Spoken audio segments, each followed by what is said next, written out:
Test.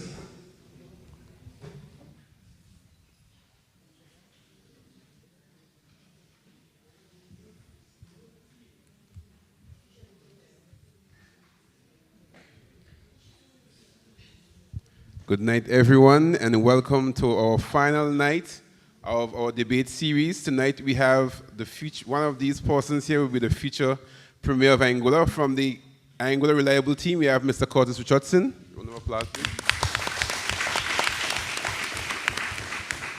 From the Anguilla United Front, Mrs. Cora Richardson Hodge.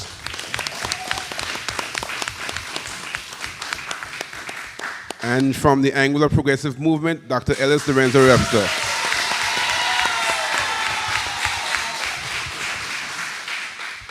Please stand as we begin with a word of prayer.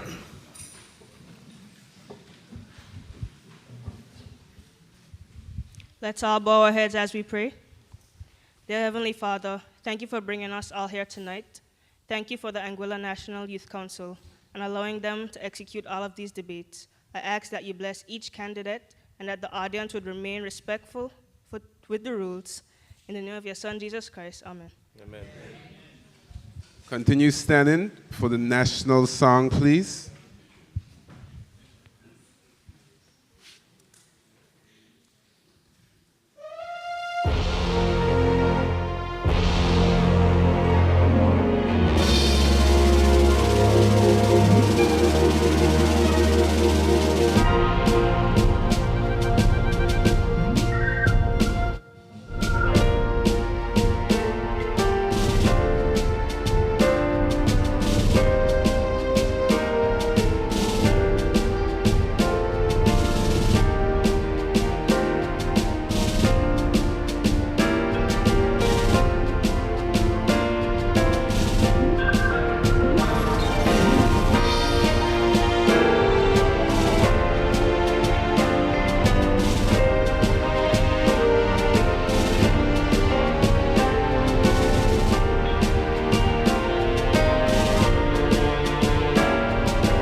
Thank you. You may be seated.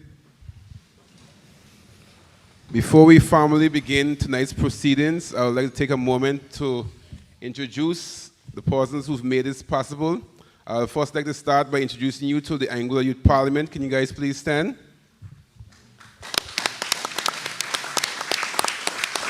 Here we have one more here. We have Mr. Kerani Vanderpool. He's the leader of this organization. He's the Honorable Premier. Next, we also have the National Youth Ambassador Corps. Could the members stand, please? Yes.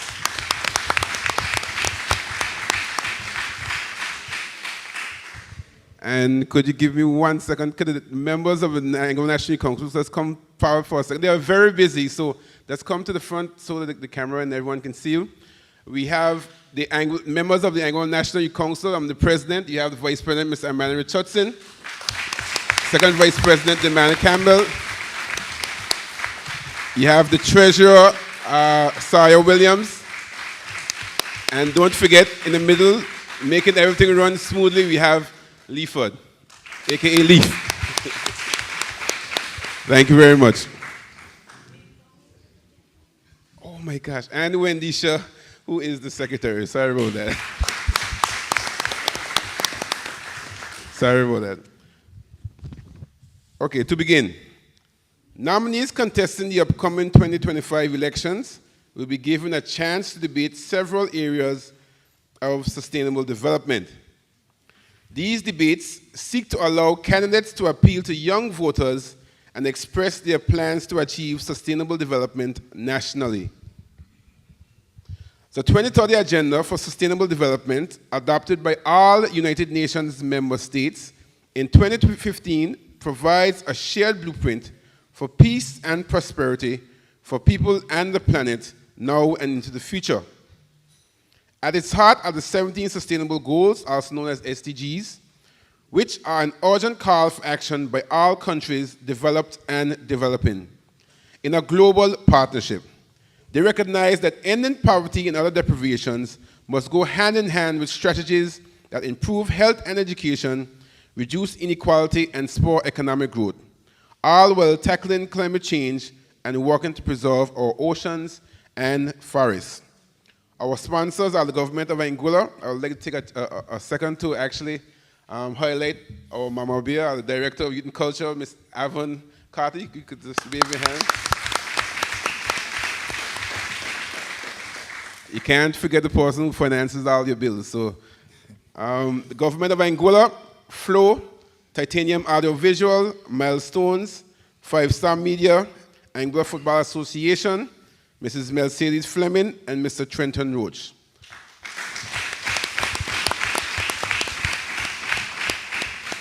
I'll now turn over proceedings to Mr. Tishan Gums of the National Ambassador Corps and Ms. Wendisha Hodge of the Anguilla National Youth Council.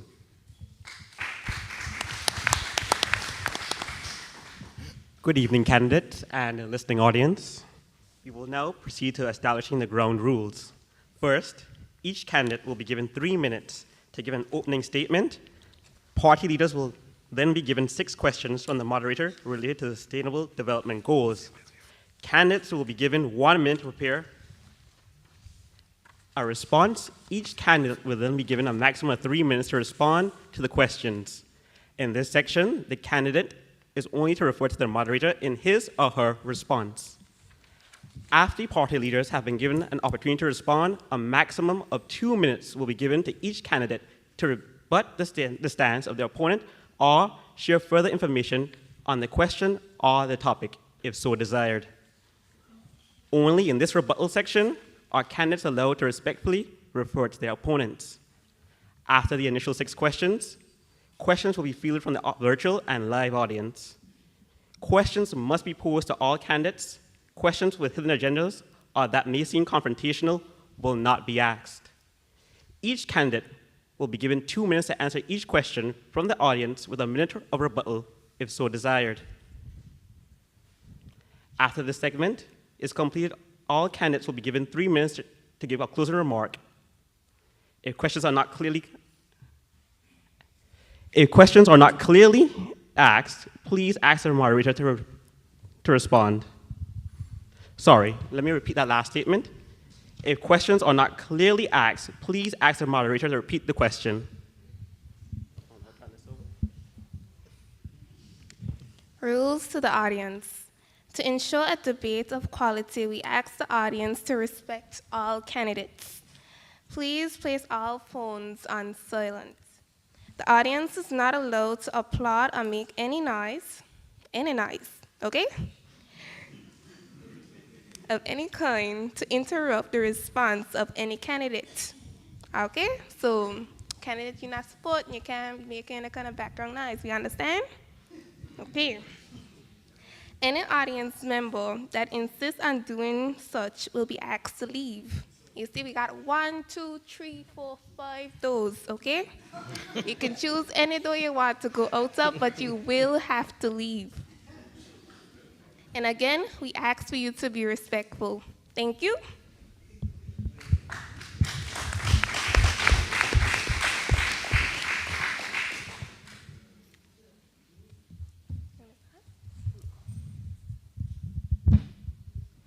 We will now start with opening remarks by Mr. Curtis Richardson.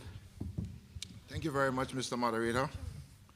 A pleasant good evening to all. I am happy to be here tonight in these National Youth Council debates. I am pleased to be joined by other distinguished leaders and by those seated in the audience here at the Campus Q Auditorium, and by those listening via radio and via other media sources.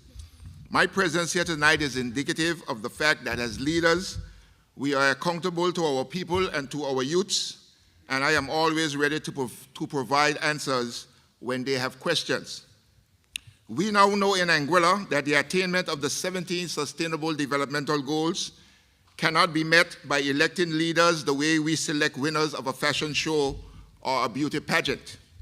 We have learned the hard way that to fulfill the obligations of clean water, quality education, good health, no poverty, we must avoid electing leaders who say one thing under the stars at night and by sunrise betray our trust.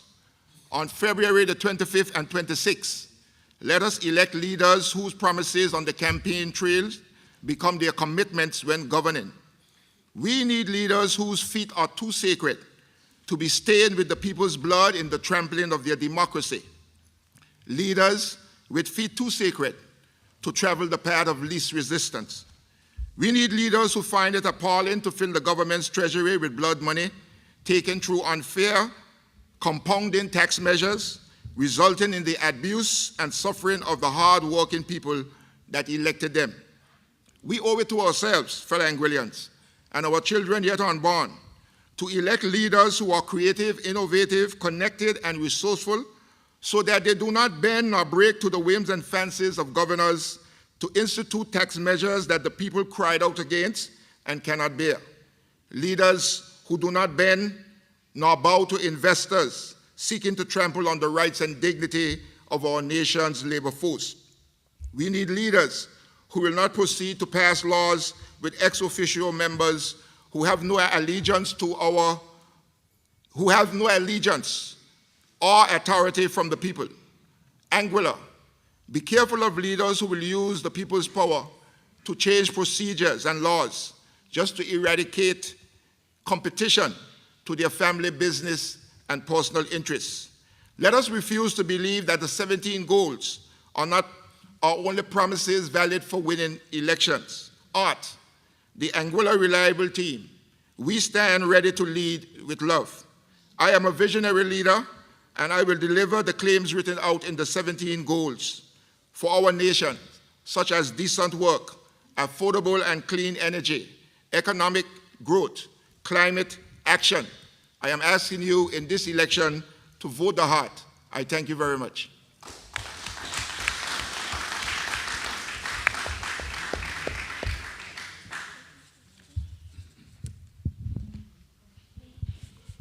We will now move on to Mrs. Cora Richardson Hodge for her opening remarks. Thank you, Mr. Moderator. Good evening, Anguilla. We stand at a defining moment in Anguilla's history. This is not just about leadership. This is about the future that we want for Anguilla. The Anguilla United Front supports the Sustainable Development Goals.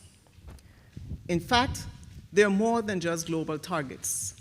They represent what the Anguilla United Front has always stood for, putting people first.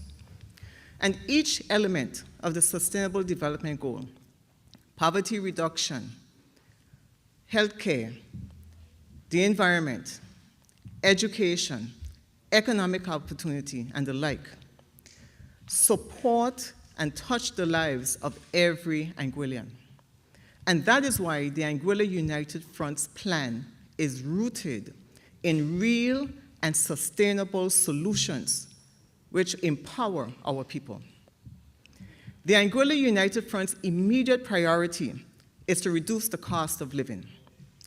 And the Anguilla GST Relief Plan, the Anguilla United Front GST Relief Plan, which was launched last year, was intended to provide direct relief to our people, while at the same time keeping important government services intact, ensuring financial security and stability, and building a stronger economy.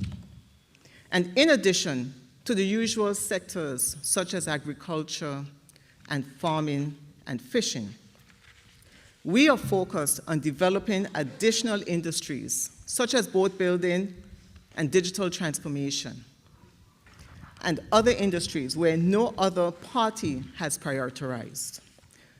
And these additional industries will help to diversify our economy.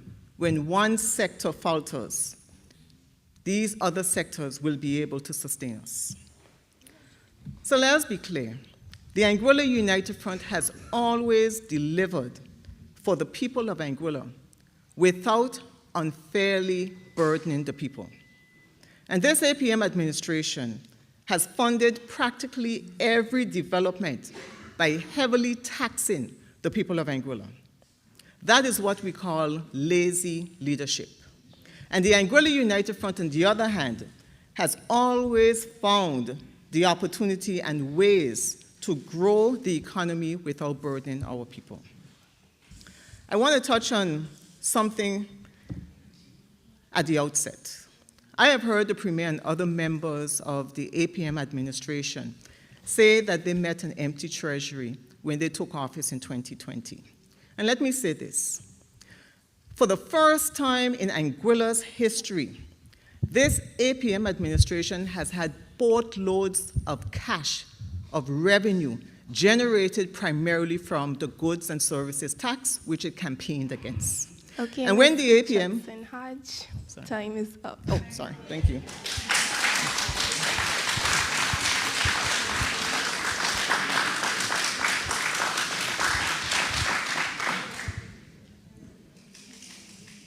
We will now transition to Dr. Ellis Lorenzo Webster for his opening remarks. Good evening.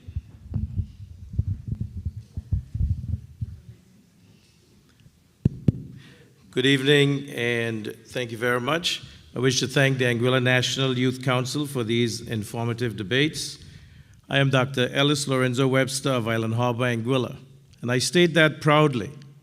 I have never forgotten where I came from or where I was coming back to. I am the son of a fisherman, the child of the revolution, and it's that heritage and determination that defines me, and that quest for something greater that motivates me. I'm here tonight because the good people of District 1 sent me here, and you, the great people of Anguilla, embraced me as your leader. In 2020, the world was in disarray and mired in uncertainty due to the COVID-19 pandemic, supply chain issues, increased shipping costs, increased cost of food, and travel restrictions. Anguilla was faced with these same issues, but the situation was compounded by severe deficits, crippling debt, no reserves, bills and salaries to pay, and no economy. The borders were closed and tourism was shut down. We were given two choices: accept the $100 million EC dollars and the conditions of the MOU signed by the former Premier with the blessings of his ministers, two of whom are sitting next to me, and the other is running in this campaign. Or the UK would take over Anguilla. I can only imagine Mr. Banks faced with these same two choices. 40 years of political experience as a leader, his Minister of Health with 15 years in the House, his Deputy Premier with 10 years as a politician, his Minister of Infrastructure with 15 years as a politician. Two choices. Unlike his former Chief Minister, Mr. Fleming, who said to the British, "Come and take your country," Mr. Banks signed the MOU and agreed to continue the goods and service tax, the GST. This APM, with only 5 years of experience in the House, between the 7 of us, given the signed MOU and the choice of losing Anguilla, decided that we would not surrender this country to anyone. The Anguilla Progressive Movement is guided by our vision statement. The APM understands that enhancing the foundation of a great society means investing more in its people and empowering them to take ownership of their own destiny. We are determined to let our society be judged the same way all great societies are judged, by the way it takes care of its very young and its elderly. We shall set about to build a just, fair, and progressive new Anguilla. We set out to strengthen our healthcare system, to improve our education system, to bolster social safety nets, to enhance financial stability, to right the wrongs of inequity in all its forms, to propose solutions to gun crime and violence. And we have made significant strides. So you may question the decisions we made to get Anguilla financially stable and on a more sustainable path. You may question my leadership, but I know that we made a positive difference because we are better than enough. Thank Dr. you. Ellis Lorenzo Webster.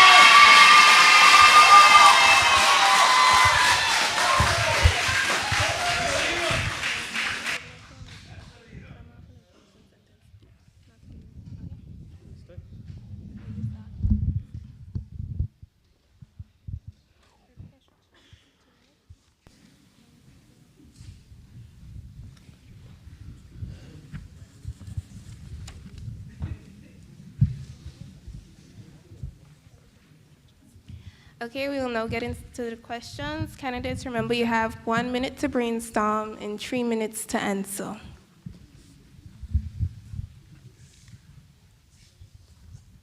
The first question is, Anguilla has relied on tourism as a main driver of our economy for decades.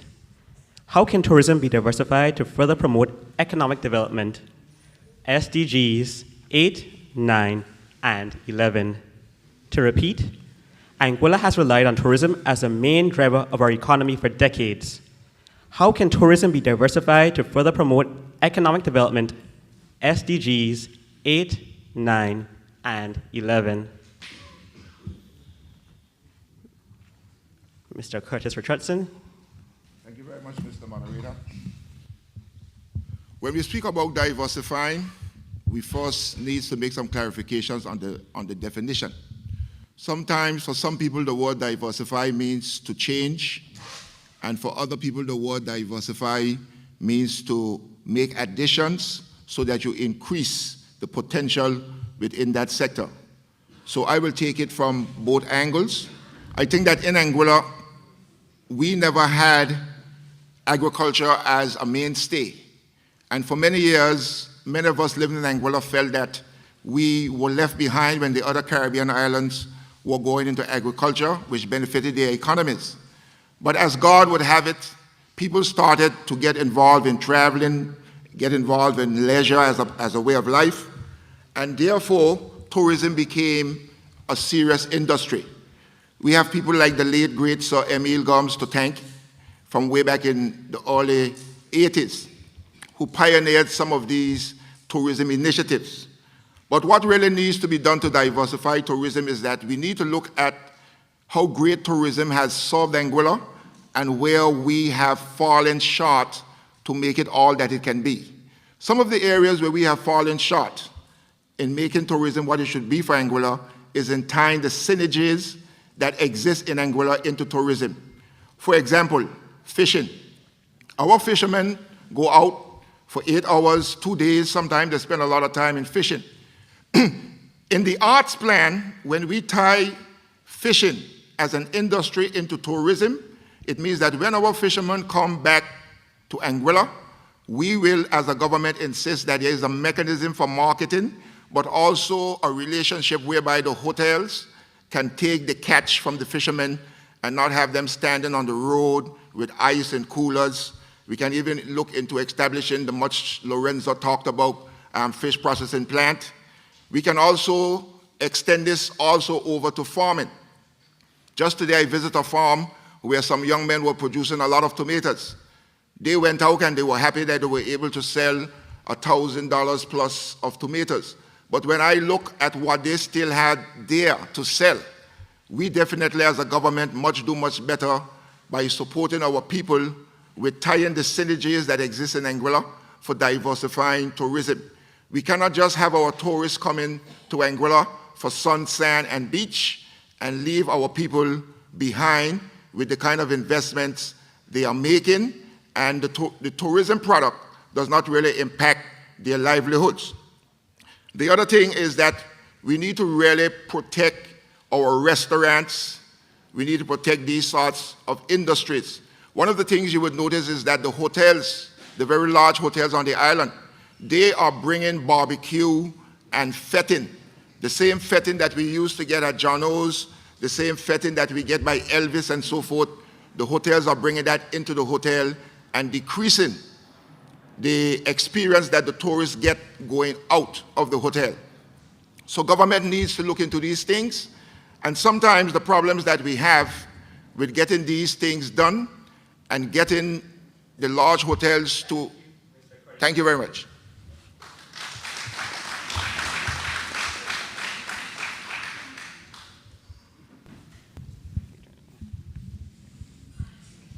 We'll now move to Mrs. Cora Richardson Hodge. You have a minute prepared if you need it. Thank you. Tourism, as rightly stated, has always been the mainstay of our Anguilla economy. Over the many years, we've seen where many tourists have come to Anguilla to enjoy our sand, sea, our food, and in particular, our people. And it is the love of our people that continually bring our tourists back to our island year after year after year. Notwithstanding that, it is important that we have to continue to look at ways to diversify our economy, both in the tourism sector and outside of the tourism sector. And it's something that I have continuously spoken about and will continue to speak about, because it is important that we continue to ensure that our economies are able to sustain ourselves, in particular if one area receives a blowback and we're unable to move forward in that particular area for a period of time. And we've seen that time and time again when Hurricane Irma hit Anguilla. We were closed to the outer world, not necessarily because we weren't necessarily in a position to take tourists, but because of our limited access. We also saw it again with COVID, where our borders were closed, and as a result, we were not able to welcome our visitors to Anguilla.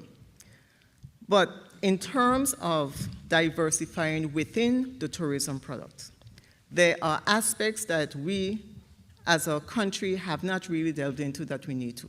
And one obvious area is the yachting industry. And I know that over the many years, there have been plans for marinas at different parts of Anguilla. That marina project, any marina project, will bring additional revenue into Anguilla. It is part of a tourism product. It's part of a tourism packaging offering. And that will bring revenue outside of the traditional tourist arrivals to Anguilla who stay at our hotels and our villas. The yachting industry will be able to expand as well to provide additional resources, additional revenue, and additional jobs for our people here in Anguilla. Boat racing as a tourism activity is something that I encourage and I think that we need to continue to push forward to. We have seen over the period of years where we would have one governor or the other take a trip on our boats during the boat racing, participate, etc. And our boat racing committee can support the government of Anguilla. Anguilla can support the boat racing committee in terms of ensuring that we put together boat races specifically targeted for our tourist visitors. And so when our tourists come to Ireland, we can have it as a package offering to them. It is exciting for them, it's something different, and it's unique to Anguilla, and we ought to take advantage of that.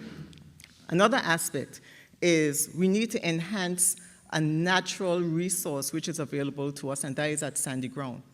And when you look at sandy ground, and you can see that there's so much potential for the development of sandy ground, that is one of the Anguilla United Front plans that we intend to put in place to be able to ensure that we develop sandy ground so that it is an additional offering. Thank you, Mr. Richardson.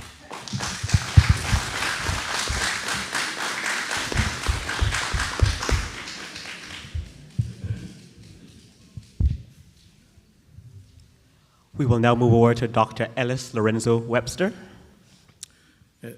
Thank you very much, and thank you for the question. We do know that tourism, 85% of our economy in Anguilla is tourism, and we certainly can diversify within tourism to increase economic development. Heritage tourism, the Fountain Cavern, which, a virtual center, and develop it. Right now, with ZEMI, there is part of the MOU was to develop that. Since DOT has acquired ZEMI, they have committed to a social obligation, which is part of any MOU that we have signed, and they will work on that. Also, in that Anguilla, which they bought, they returned $124,000 to the former employees, which had been outstanding from the previous owners. The old courthouse in Crocus Bay, up on the hill, Crocus Hill, with the Calville Petty collection. Dive tourism, jet skis, marinas, sport fishing, eco-tours, culture and festivals, and this again, the Lansing Bowl Cultural Center will serve as a great place for that.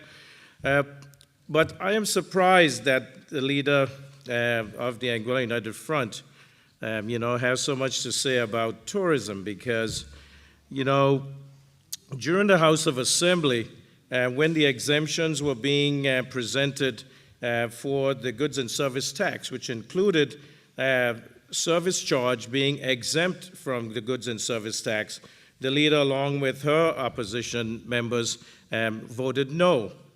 Also, the leader was heard and has repeated several times that she would diversify totally away from tourism.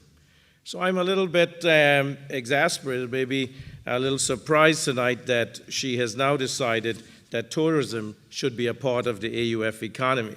This APM administration continues to push for tourism, and as you may have heard recently, even the Minister for Tourism of the Cayman Islands was very supportive of our Minister for Tourism, the Honorable Hayden Hughes, who continues to be a stalwart and a patriot representing Anguilla in these areas. And so we can see that as we develop tourism, as we expand tourism, we build more hotels, we build marinas, we build infrastructure that will continue to increase heads and beds.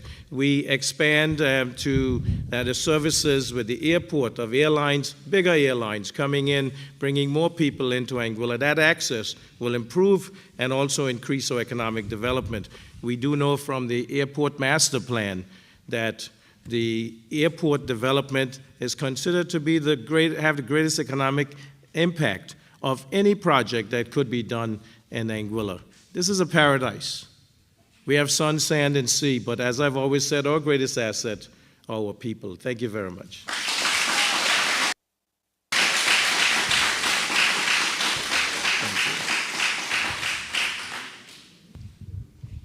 Thank you, Mr. Webster. Mr. Richardson, you have 2 minutes to rebut or add any additional information.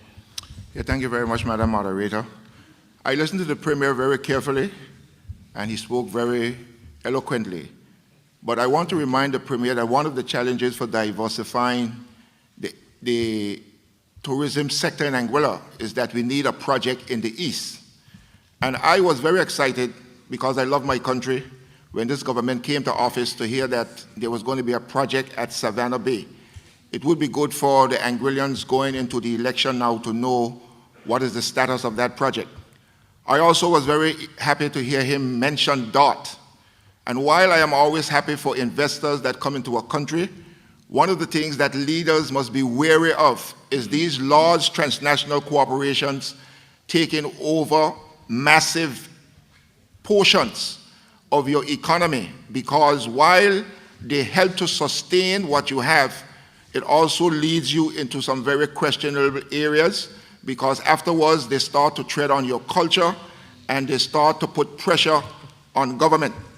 One of the things that I want Anguillians to know going into this election, while for some it is a blessing, DOT has now moved from Barnes Bay all the way to Ocean Echo. So this government has given DOT almost 6 alien landholders license. Savvy Beach, we need to know what's the status of that. We need to know Figer had 7 acres there on the beach at Mees Bay. We need to know about that. And we heard the Premier mention Anguilla. So what you, the Anguillians, need to know is that DOT in a little while is going to own everything, including the next to the church and the school and the burying ground at West End. So you all need to understand what is going on. While I am not against it, I'm simply saying that we as Anguillians need to understand the impact. It would have been good for the Premier to tell us tonight that what DOT has done was revive the Cinnamon Reef project. That would have been a great revival here in Anguilla. Thank you very much.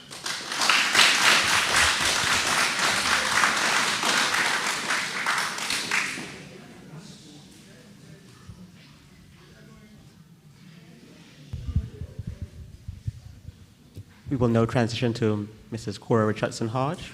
Yes, thank you. I too listened very carefully to the words of the Premier, and while he spoke quite a bit about the various opportunities in the tourism sector, what he neglected to state was that there was no plan, no vision that he spoke about that was actually initiated by the Anguilla Progressive Movement over the past 5 years. Every single proposal and every single plan that he spoke about were plans that were laid, a vision that was put down, and foundations that were laid by the previous administration, the Anguilla United Front, and in fact administrations before. And so it was very disappointing to hear that when he spoke of these matters, he also neglected to express the fact that he has failed with transparency and accountability over the 5 years that he's been in office. And in terms of the votes against GST in the House of Assembly or service charge and other relief for the people of Anguilla, again, I'm disappointed by the Honorable Premier's misrepresentations, and in fact, I would go as far as to say a pattern of lying. And the reason why I say a pattern of lying is because the Premier well knows that in the House of Assembly, when the GST was passed in 2021, the people of Anguilla objected to it. The companies and the businesses in Anguilla objected to it, and the cry was not at this time. And the Anguilla United Front, members of the opposition in the House of Assembly, and in fact 2 of his ministers supported that position, that in the face of COVID, this was not the time to impose GST on the people of Anguilla. Nevertheless, using the Attorney General and the Deputy Governor, they pushed the GST on the people of Anguilla, where the majority of elected representatives opposed it. The GST was implemented in 2022, and when it was implemented, it was at that time, after being imposed on the people of Anguilla, despite the cries not to impose it. The Anguilla United Front members of the opposition supported every motion, every bill that came to the House for GST relief, because at that time, the law was in place, and we wanted to ensure that that relief was provided to the people of Anguilla. Thank you, Ms. Richardson-Hodge.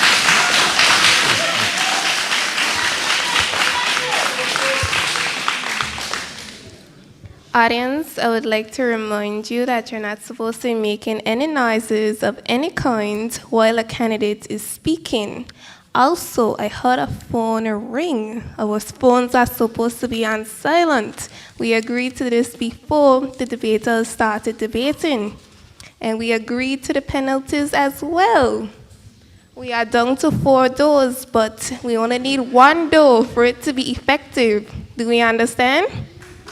Thank you.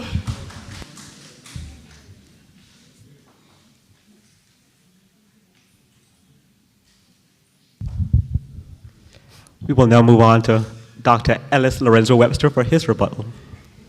Thank you very much. I see what's happening here. She's trying to distract me, but we're laser focused tonight. Let's talk about the Savannah Bay development. This project, 2 hotel towers, marina, and luxury villas. The Marina Village is on target to get started later this year. The boardwalk in Island Harbor, which is the social project that of $2 million that is in the MOU, will also get started later this year, and all of us have seen the renderings by now. We're also looking at sports tourism, developing the James Ronald Webster Park for cricket, getting the pavilion done, getting electronic scoreboard and lighting. Also looking at medical tourism, as we will talk later on about the state-of-the-art medical complex. And certainly Cinnamon Reef is on the ticket to get that renovated, knocked down, and fixed. But I really want to get back to this about the goods and service tax, because yes, the act was passed in 2021, but the exemptions and the zero-rated items, which were listed in the schedules, that came to the House on June the 30th of 2022, right before it was implemented. And by division, everyone on the opposition side voted no, and we've heard it and we've seen the tapes. So don't call me a liar if you can't back it up. I certainly can. And you, the member that fell overboard off the boat, said, tax us, but not the GST. But he's the one who went to St. Kitts, and he boasted about it here the other night in his debate, and he found the zero-rated items and the exempt items, and then he voted no against them. Tell me, who is putting people first? Thank you.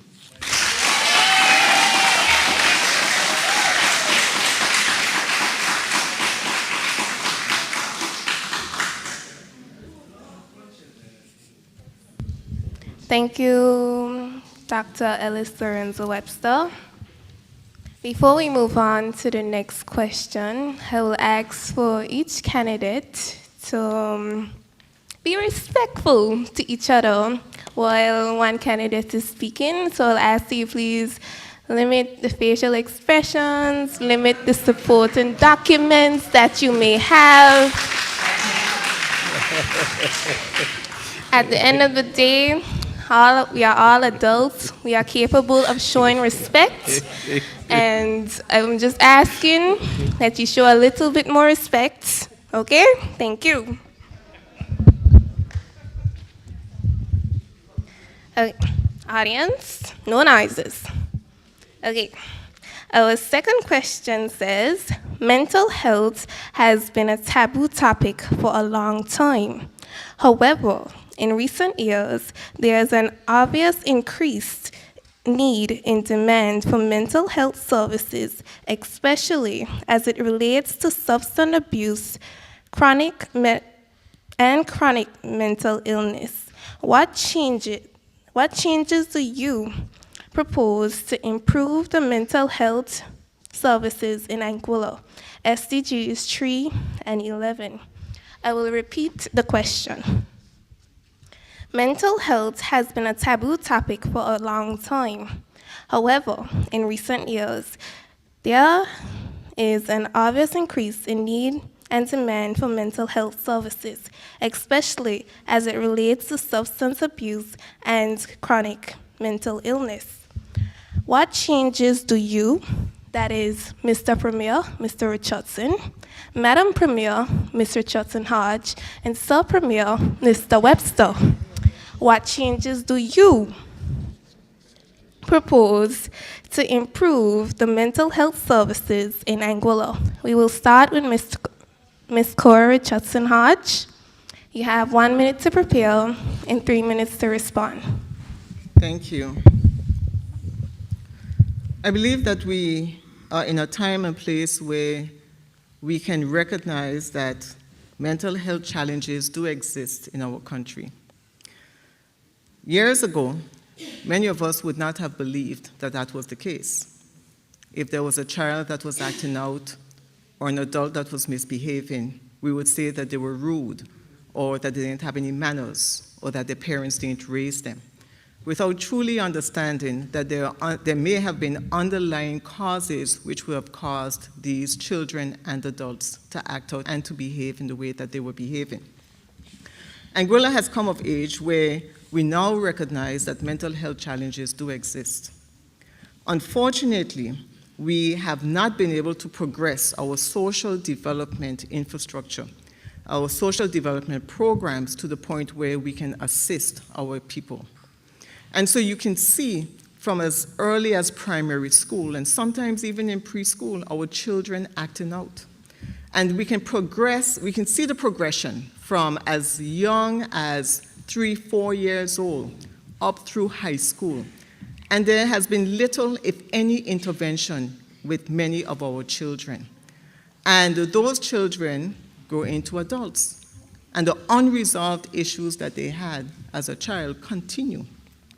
And so it is important that social development in Anguilla is given quite a bit of attention. And unfortunately, over the years, and in particular over the past 5 years, there's been a failure to do so. There are a number of issues that are affecting Anguilla at this point in time. Substance abuse is a major issue. And what we are seeing as well, and we've heard it in recent times, is that there is substance abuse taking place in our schools. One of the things that I am disappointed about is that in the face of decriminalizing marijuana, which, and remember, the Anguilla United Front would have had a draft legislation already prepared from as far back as 2018, but it was being done in a responsible manner. And the decriminalization of up to 10 grams of marijuana under the Anguilla United Front was intended to ensure that our people who would have been in possession of a joint of weed or up to 10 grams would not be disenfranchised. They would not be taken before the court. They would not have a charge and have a criminal record. And so the intent was a responsible intent at that time. What we saw happened with the countdown, 10 days, 9 days, 8 days, to decriminalization of marijuana was a failure to educate our people properly. First of all, there are many people who seem to think that marijuana has been legalized, and that comes from a failure to properly educate. Second of all, our children have not appreciated that it impacts, the smoking of marijuana impacts our children. It impacts their brain and their development because they are still growing. And so as a result of that, we have difficulties today. Thank you, Ms. Richardson-Hart.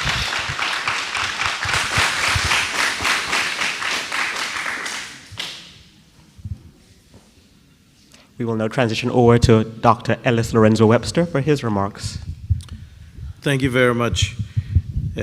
Mental health is one of those diseases, disorders that should be considered in the non-communicable chronic diseases. We talk about cardiovascular disease, we talk about strokes, heart attacks, we talk about diabetes, we talk about cancer. We don't talk enough about mental health. And we need to destigmatize it because there are many who have it. In fact, the Global School Health Survey that was reported in 2019 showed that in Anguilla, 20% of students at the age 13 to 17 had considered or attempted suicide. That is a devastating statistic, and is one that, when I learned of it, we decided that we needed to get on board and find something to do to change this. We have been advertising for psychiatrists for most of my administration. We have interviewed. We so far have not had one to come on Anguilla, but we do have a virtual psychiatrist that continues to do the job. We have engaged mental health counselors virtually. We have also counseling done here in Anguilla, the schools, at the Ministry of Health. We do feel that this is one of those emergencies that need to be fixed, and I know that with the comprehensive salary review for public servants, that we'll be able to get a higher salary that may attract a psychiatrist. We want to expand our psych unit to have it modernized so that the facility is more conducive to housing persons with mental illness than where it acts like a prison. We want to have community centers in all districts to identify persons and to give them things to do so that they don't have to walk on the street. We want to provide transportation so that our mental health counselors and our mental health nurses can get out in the communities to educate, but also to go to the different churches and civic organizations so that persons can be sensitized to what mental health entails. These are our brothers and sisters, our cousins, our mothers and fathers who suffer from this devastating illness and the loss of their potential. But I want to get to the decriminalization of marijuana because it was brought up. And we do know that there are certain conventions that Anguilla has to abide by because the UK has signed on to, so we cannot legalize marijuana. So that is a fallacy. The decriminalization is done so that our young persons who smoke marijuana, that they are not criminalized, where then they get a record, and when they go to get a job or they want to get a passport or travel, that they are not allowed to do this. We feel that this is something that we can at least help them in that as we rehab them, as we provide services for counseling, that they don't carry a criminal record. So this is the reason why Minister Deanne Kentish-Rogers pushed for it. Not because she herself wanted it so badly that she wanted to use it, but because people were asking, young people were asking every day, let us, give us that chance so that we can, not be not only criminalized, but then secondly, discriminated against. And this is important as our young people have to deal with these issues. We have to be there to help them. COVID and stress caused a lot of issues in Anguilla, and we certainly want to make up for that. Thank you. Thank you, Dr. Webster.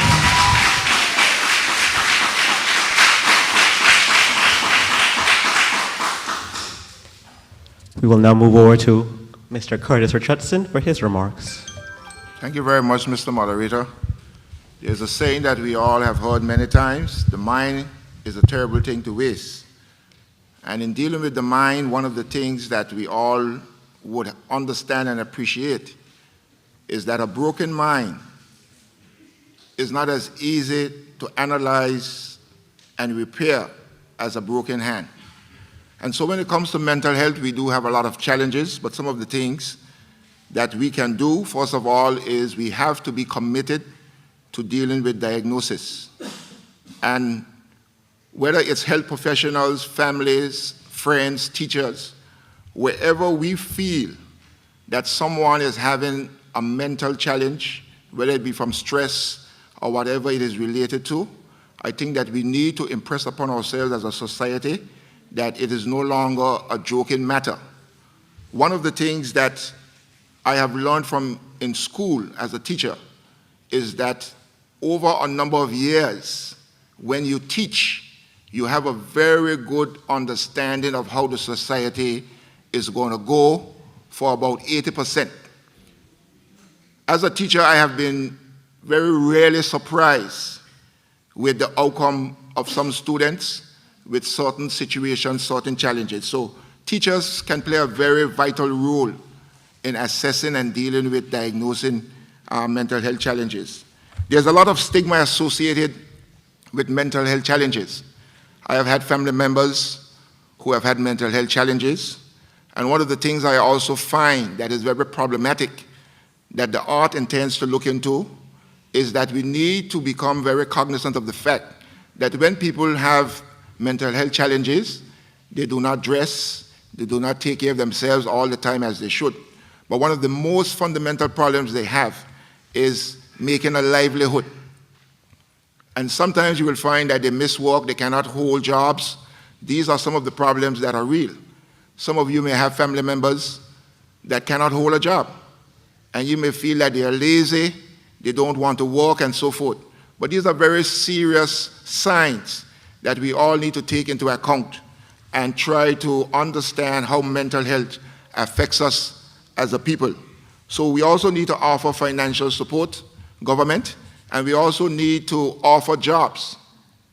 You will be surprised that if you have somebody who has a mental health challenge that is walking the street, if you can give them a job on a construction site, whether it is something as simple as cleaning up at the end of the day, cleaning the tools, or even during the construction work, picking up pieces of steel, pieces of wood, but giving them work that they can do.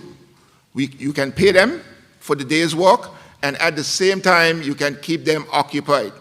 One of the major problems you have with people with mental issues is when they are idle, they become a problem to society.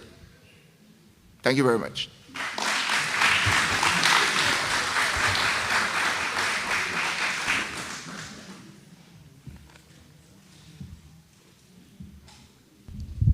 Ms. Richardson Hodge, you have 2 minutes.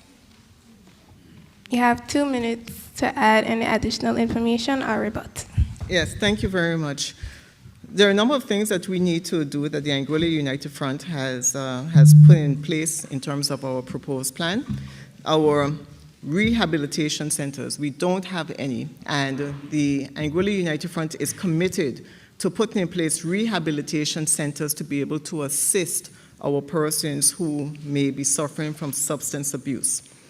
The existing psychiatric ward is there for acute situations, but there is a need for a place where persons with mental health for a sustained period can be able to go there and get the type of help that they need. And that is something that's currently missing in Anguilla. The Anguilla United Front will embark on an aggressive education program targeting our young people, our school leavers, our high school children, our children under the age of 18, to explain to them the dangers of drugs, substance abuse under the age of 18 and the effects that it has on their mental ability. We intend to increase intervention opportunities for parents. We see time and time again our parents are crying out for help. A lot of times they look to the Zenada Haven to be able to take on board the children that they consider to be troubled children, but a lot of times they're suffering from substance abuse and other issues, where if we create a proper social development program for our young people, for our people in general, we'll be able to address those concerns. And the last thing I would say is that I remain concerned about the irresponsible manner in which the Minister of Social Development who have conducted the decriminalization of marijuana at a meeting that was held for the only meeting that was held for consultation, when a question was asked by a sixth former as to the concern about high schoolers smoking, she said there's always been drugs being used in the high school. And that was disappointing to come from a Minister of Social Development and Education. Thank you.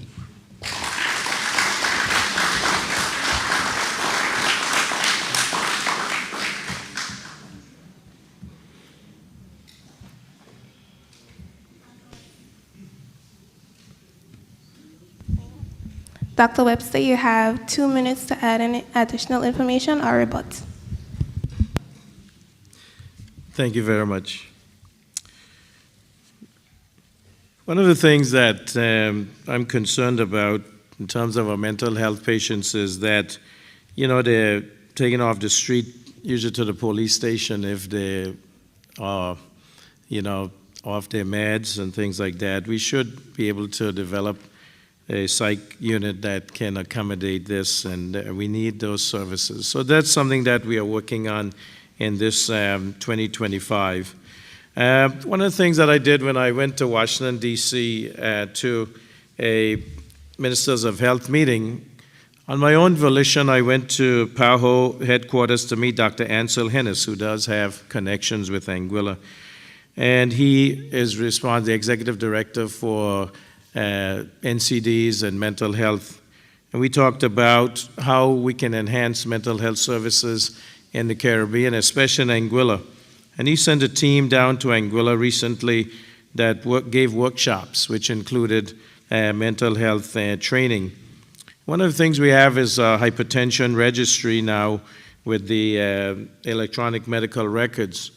And we want to go to a mental health registry so that we know where our patients are and persons who suffer from these disorders.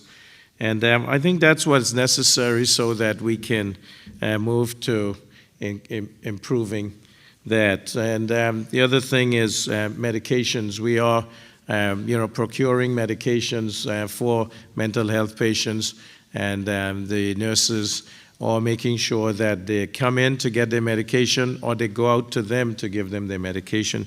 These are some of the steps we are taking to show that our mental health patients should be treated with dignity, and they are important to all of us. Thank you.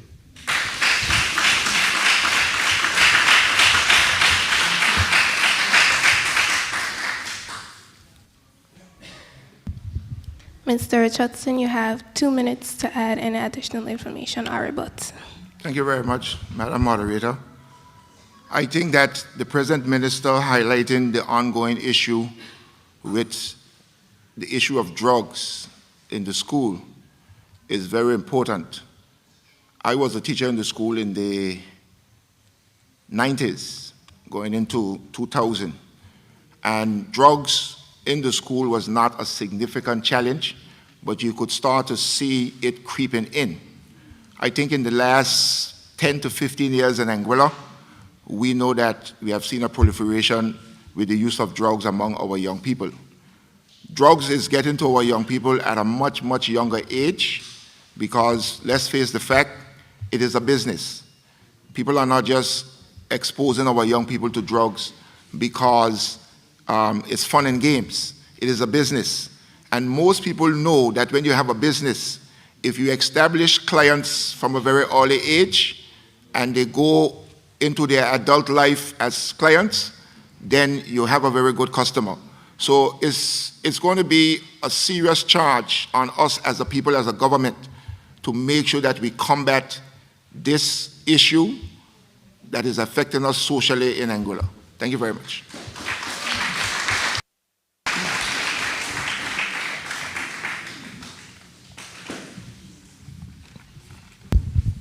Thank you, candidates. We will now move on to question number 3. How do you view Anguilla's relationship with the United Kingdom and the British Overseas Territories? And would you leverage these relationships? To repeat, how do you view Anguilla's relationships with the United Kingdom and the British Overseas Territories? And how would you leverage these relationships? SDGs 8, 9, 11, 12, 16, and 17. Dr. Ellis Lorenzo Webster, we will now begin with you. Don't get Willis upset if you name me Hodge, you know. Thank you. This is the question that really is important to us as Anguillians and as an overseas territory, because this will define us. When our forefathers fought the Anguilla Revolution, they saw us as being an independent country 58 years ago. And, it is something that we strive to do. I believe that this constitutional arrangement of the UK being our administering power is one that is restrictive. And there should be more self-governance. But we have to be responsible with financial management. We have to be responsible that shows that we are mature as a people, that we can, move, control, develop ourselves to the and the institutions that are necessary as we move along towards that goal of independence. But what has been noticeable about us as a people, and what has been what defines Anguilla, is that the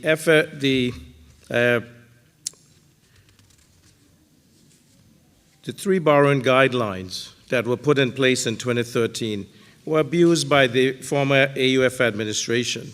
And those guidelines stated that 80% of recurrent revenue, no debt should be higher than that, the debt service should be less than 10% of the recurrent revenue, and reserves should be 25% or 3 months of recurrent expenditure.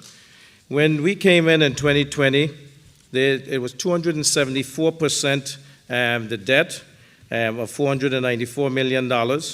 And the debt service was 28% when it should be less than 10%, and we had 1 day of reserves, or 0.26%. And these are concerning to us, concerning to the people of Anguilla. Now, we have where debt is down to $330 million, which is about 30% of the recurrent revenue. Our debt servicing is at 11%, and our reserves are at 332 days. You can calculate what that is over 365. This is important because if you do prudent financial management, then our administering power knows that if there is an earthquake, a hurricane, some natural disaster, a pandemic, that we're not going to come rushing to them hat in hand, begging them for assistance. Now, what also is important is to leverage this. Yes, they should assist us with technical and also with financial assistance. But if we want to develop fishing, which is something that we are looking at to develop as another pillar of the economy, we can use DEFRA, Department for the Environment, Food and Rural Affairs, to help us with monitoring the vessels that come out into our waters and that poach our fish. They can, with satellite, ping them, and if they have not gotten a license, then we should intercept them and bring them in so that we can get compensation. Now, one of the things that is important that was discussed back in 2014 with the AUM administration and also now with us with Minister Powell when she was visiting was the idea of offshore licensing, one with St. Martin, but also with... Thank you, Dr. Thank you. Webster. I think it was upside down, so I couldn't read it.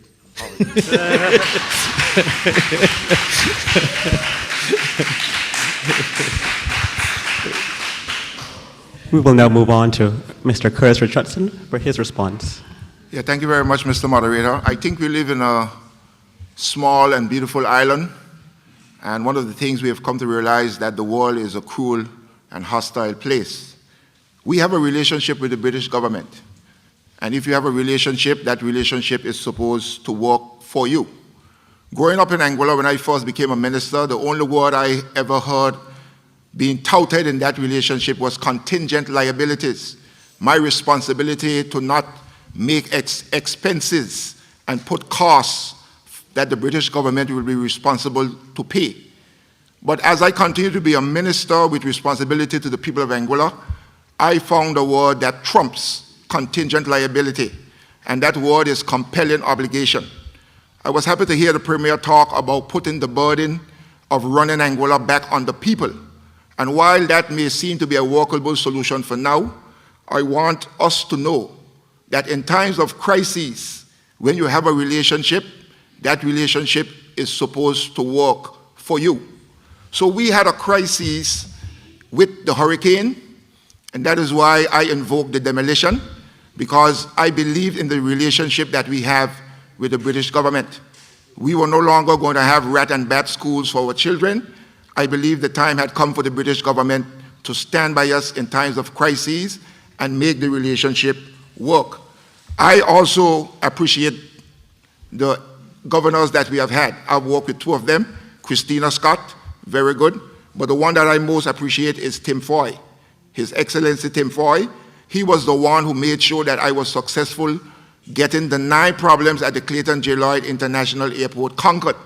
He was the one who worked with me and heeded my cry to get 4 fire trucks. The first fire truck I bought with Social Security money, $1 million, just so that the British government would understand in this relationship that when I asked them for fire trucks, I was committed to fixing the 9 problems at the airport. I bought the very first fire truck with your monies, with the people's money from Social Security, and then the British government came in and they bought 3. So that is how the relationship is working. The relationship, in my estimation now, is fair, since we have gotten the $200 million. But I'm sure that you would hear the Premier say that the $200 million when he came to office was not sufficient, because he had to put another $17 million to complete this school right here where we are. So I keep saying that while we applaud the British government in the relationship for the $200 million, we need to understand that it was not sufficient. And I'm asking the British government time and time again that while we respect contingent liability, we also understand in this relationship that there is something called compelling obligation, and we would want them to stand by us more and more. That is why when the Premier enforced the GST in 24 hours on the people of Anguilla, I understand his situation. Thank you, Mr. Richardson. Thank you very much.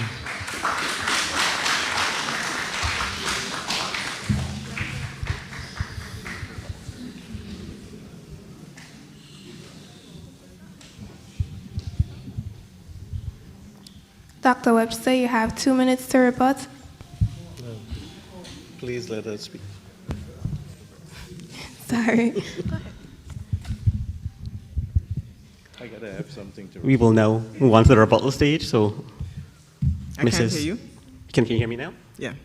Mrs. Cora Richardson Hodge, we will now move over to you for any rebuttals to add any new information. No, I didn't speak at all. Oh, apologies for the transition. Okay. So we'll now move over to you to respond to the question. Thank you very much. I can tell you what the relationship between Anguilla and the British overseas territories with the UK should be, and that it should be a respectful, mutually beneficial relationship. And I say that because over 90% of the UK's biodiversity is housed in the BOTCs, and they have said so time and time again. Interestingly enough, prior to Brexit, the primary funding to Anguilla, to assist Anguilla over the years, came not from the British government, but from the European Union funds, EU funds. And those funds would have assisted with road construction, with educational projects, and various other projects in Anguilla over the years.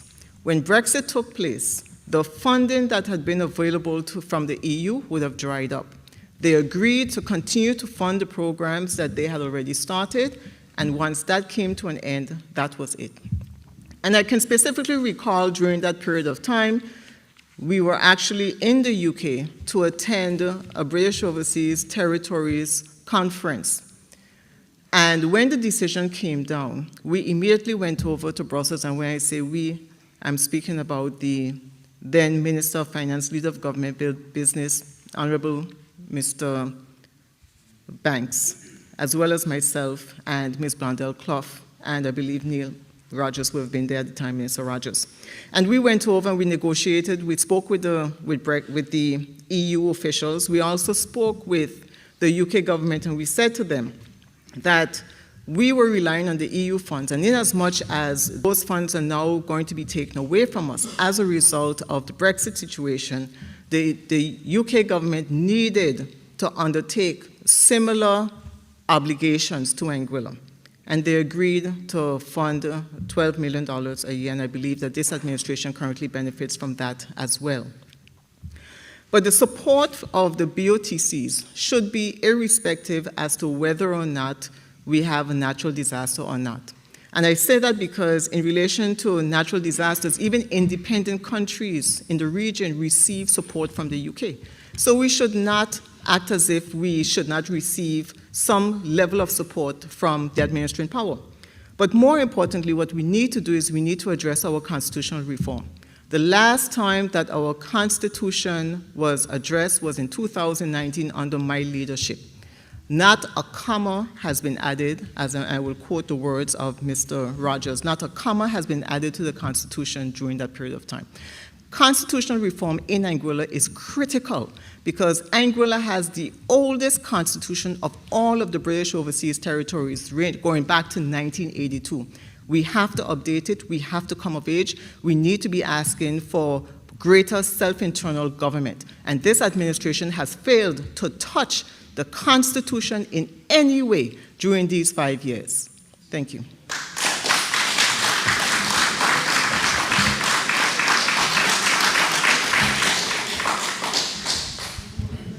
Now we'll go into the rebuttal phase. Ms. Cortez and Hodge, I sincerely apologize for the mistake beforehand.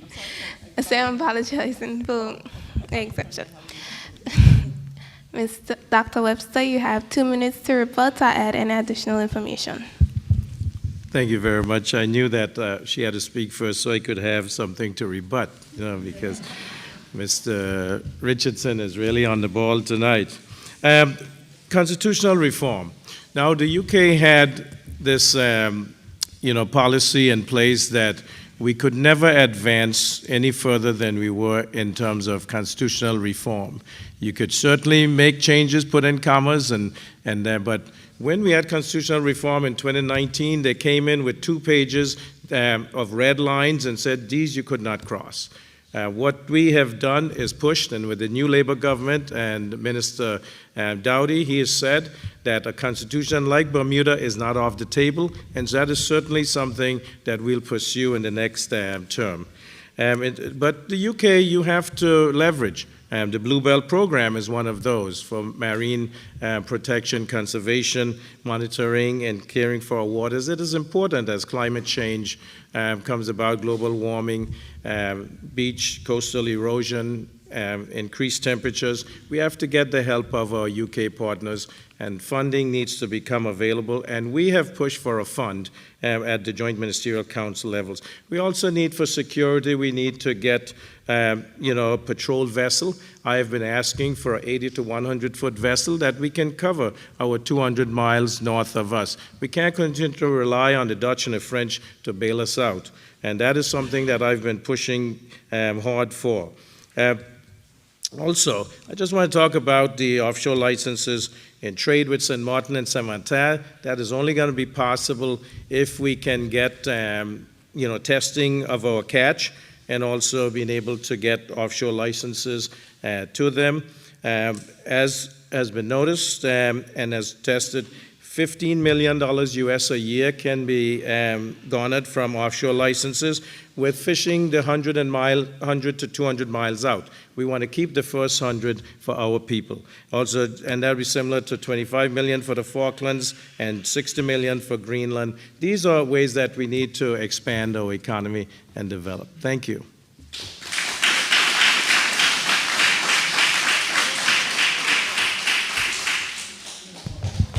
Mr. Richardson, you have 2 minutes to add any additional information or rebut. Yes, thank you very much, Madam Moderator. I think one of the key ingredients in this relationship with the British government that you, the people, need to remember when you go to vote is that you need people who are sold out to defending Anguilla in this relationship.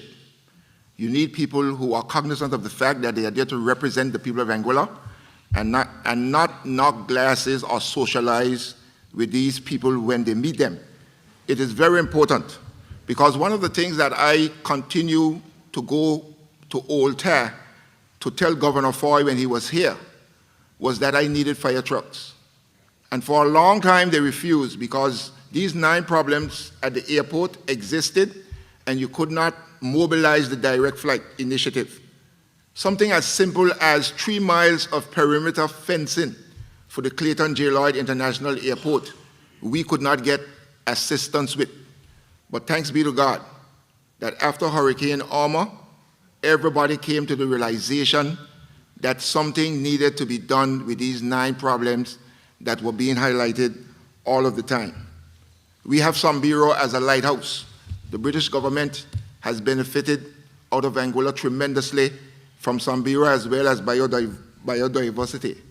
They have given budgetary support here and there. The water tanks at Crocus Hill after the hurricane, that was an appeal made, and we thank them that they gave these things.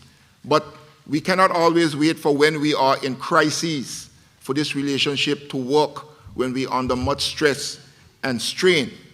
And I heard the Premier said that if he's re-elected, he intends to go back to London to work.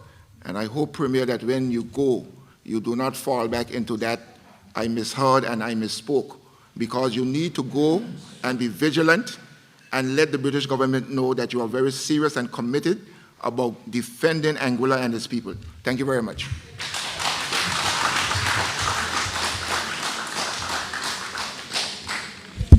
Thank you, Mr. Richardson. Ms. Richardson Hodge, you have 2 minutes to add any additional information. Yes, thank you.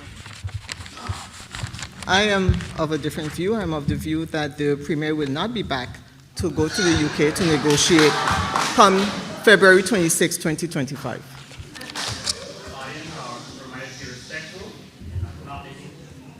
Audience are reminded to be respectful and not make any noise during the candidate's response. The Premier would have made mention of the UK financial guidelines being abused by the Anguilla United Front. And I want to remind the Premier and the people of Anguilla that any arrangement made in relation to the borrowing guidelines being breached or going beyond the borrowing guidelines had to have been done with the approval and consent of the UK government. Every budget is passed in the House, every plan is passed in the House and implemented with the consent and approval of the UK government. And so when the AUM, the predecessor to the APM, left in 2015, they left the banking situation for the Anguilla United Front government to resolve. They placed the 2 indigenous banks in conservatorship under the control of the ECCB, and it was only in 2015 when we took office did we realize the massive issue that had to have been dealt with. Now, I would have heard members of the government state that Christina Scott would have said that the debt for the banking resolution would be burdened, would be taken on by the young people, but I want to say 2 things in relation to that.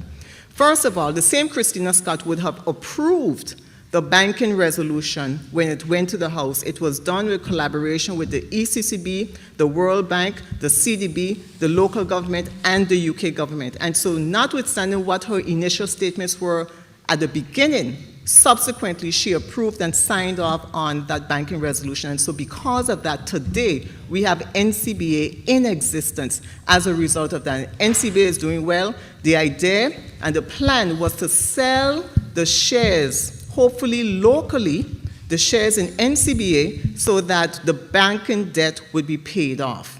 We understand that this NCBA... Thank you, Ms. Richardson-Hodge.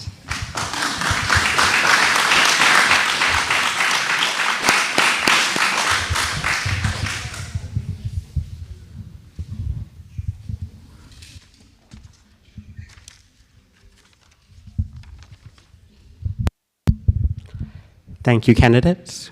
We will now transition to question number 4. Given the ambitious goals set by the Anguilla Renewable Energy Advisory Services, areas, and the challenges posed by limited access to global funding, exacerbated by geopolitical factors such as Brexit, what specific strategies is your administration implementing to attract private sector investments and international partnerships to accelerate Anguilla's renewable energy projects? To repeat, given the ambitious goals set by the Anguilla Renewable Energy Advisory Services, areas, and the challenges posed by limited access to global funding, exacerbated by geopolitical factors such as Brexit, what specific strategies is your administration implementing to attract private sector investments and international partnerships to accelerate Anguilla's renewable energy projects? SDGs 4, 7, 11, 12, 13, 15, and 17. Mr. Curtis Richardson, we will now start with you. You have a minute to prepare if needed. Thank you very much, Mr. Moderator. I was the Minister of Infrastructure from 2015 until 2020.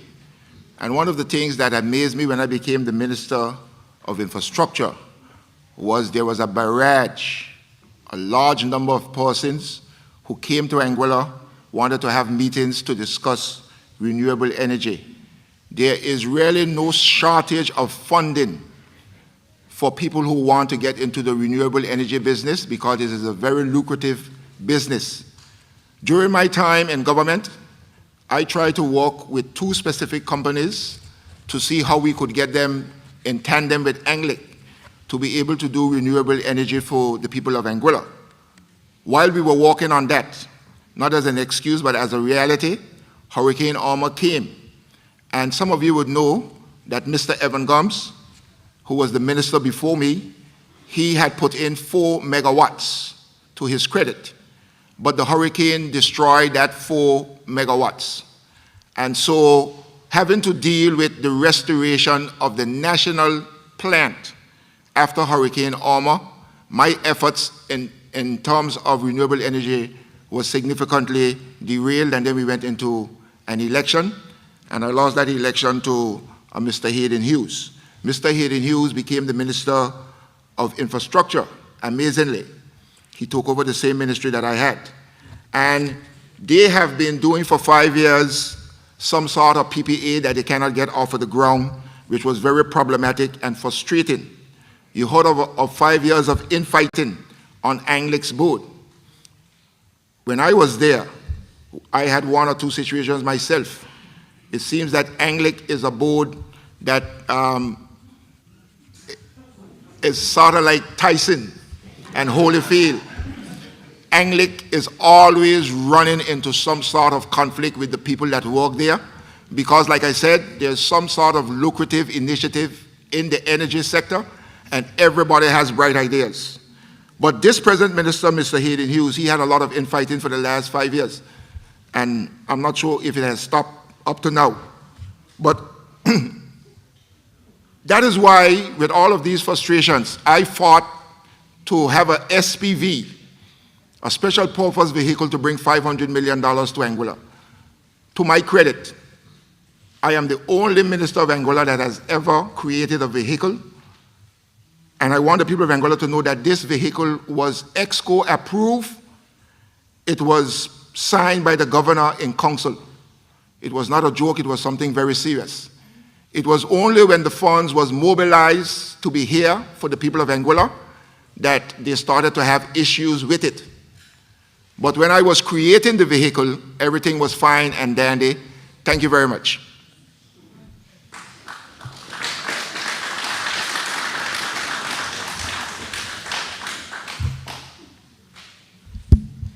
Ms. Richardson Hodge, you have 3 minutes. Thank you. I believe all of us at this head table can agree that we, as a country, that we have been quite delayed in implementing renewable energy for the people of Anguilla. We missed that time during the time that the Anguilla United Front was in office, and you have heard the explanation by Mr. Richardson, who was then the Minister of Infrastructure at the time, and under whose leadership ANGLEC would have sat. There was the solar plant that had been implemented. It was a pilot program, and as he would have indicated, Hurricane Irma would have destroyed that. But at the same time, it was a plant that was intended to be able to move Anguilla forward, move ANGLEC forward with the implementation of renewable energy. So where are we today? We are suffering from extremely high electricity bills. And while we suffer from high electricity bills, there's been an ongoing fight between the government of Anguilla and ANGLEC. And that fight spilled over into the House of Assembly. It spilled over onto the radio stations. And the big issue was that the government of Anguilla wanted to move forward with a power purchase agreement, a PPA, where they would have outsourced renewable energy to a third party, a foreign party, versus ANGLEC's plan. And the Anguilla United Front supports ANGLEC's plan. ANGLEC's plan means that ANGLEC will be able to implement renewable energy using a 3-phased approach. And that approach will provide immediate relief to the people of Anguilla, especially once the first phase has been implemented. It is a missed opportunity during these 5 years, especially when we see that the war in the Ukraine, etc., would have unnecessarily increased the cost of electricity for us here in Anguilla. We need to be visionary. We need to be able to move ANGLEC to a point where we encourage ANGLEC to develop its own renewable system. We have never seen an explanation by the government of Anguilla or heard any explanation as to why a PPA is the preferable approach rather than supporting ANGLEC's renewable energy program. We've heard that the savings will be greater. We don't know. We haven't received any plan. We haven't seen anything. We heard a member of this government or this party speaking at one of the debates indicating that he has never seen the plan and he sits on ANGLEC's board. Well, it's so interesting because while we're in opposition, we've seen the plan. So I find it difficult to believe that the management of ANGLEC would have disclosed and shown us the plan. We've seen it, and it certainly wasn't a secret. It was dealt with in a public forum. It was showcased in a public forum. Why is it that this administration has not seen it? Why is it that this administration has not indicated whether or not it is the preferable approach? Why is it not the preferable approach? And so the Anguilla United Front intends to move forward with support for the Anguilla Electricity Company renewable plan. It is the most feasible. There have been 2 reports that have been laid. Thank you.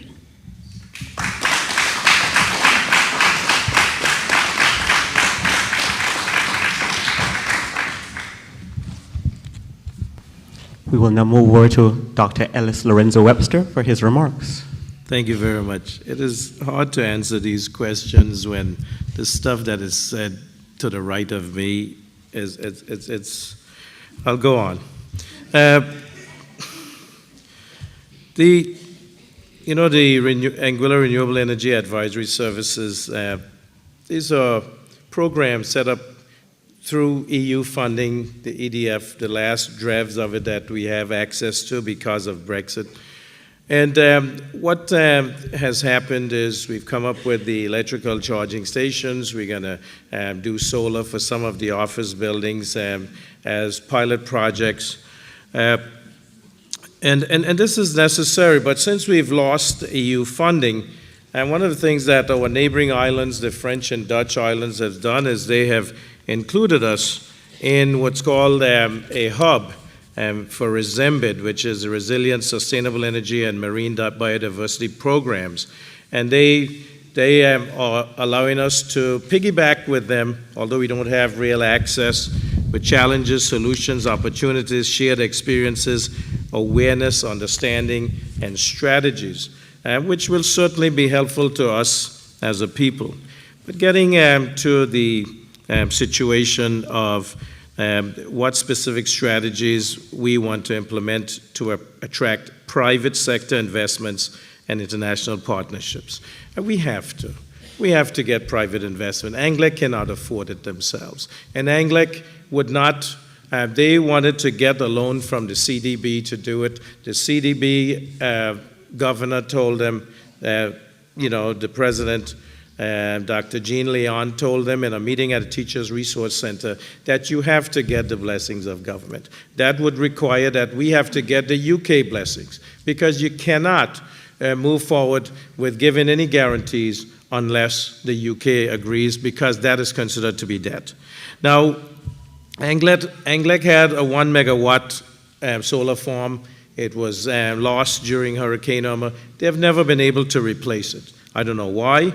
We've asked. We've also asked for the financials, to know what their financials are. Anguilla asked us, the government of Anguilla, to co-sign a $6 million line of credit. We couldn't do that because the UK wouldn't allow that, because that, again, it would violate these 3 borrowing guidelines I mentioned earlier.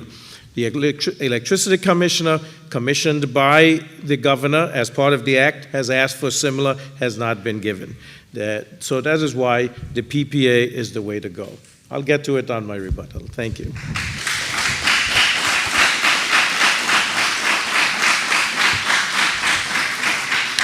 Thank you, Dr. Webster. We will now move over to the rebuttal stage to add any further information, if candidates so choose. So we will now begin with Mr. Curtis Richardson.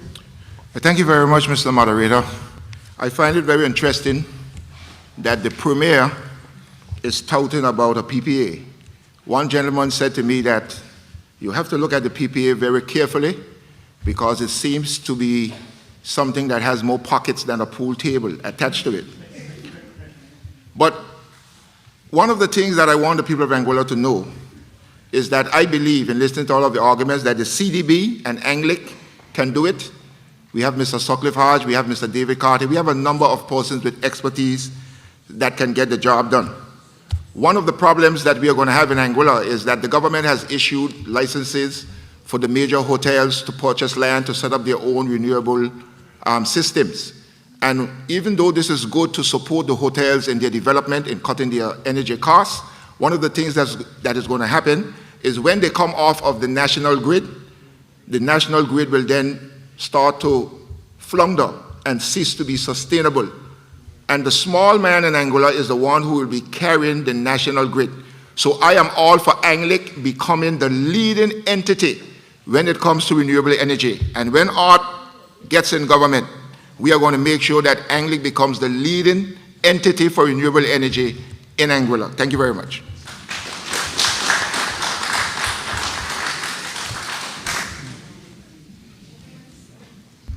Thank you, Mr. Richardson. Ms. Richardson Hodge, you have 2 minutes to rebut or add any additional information.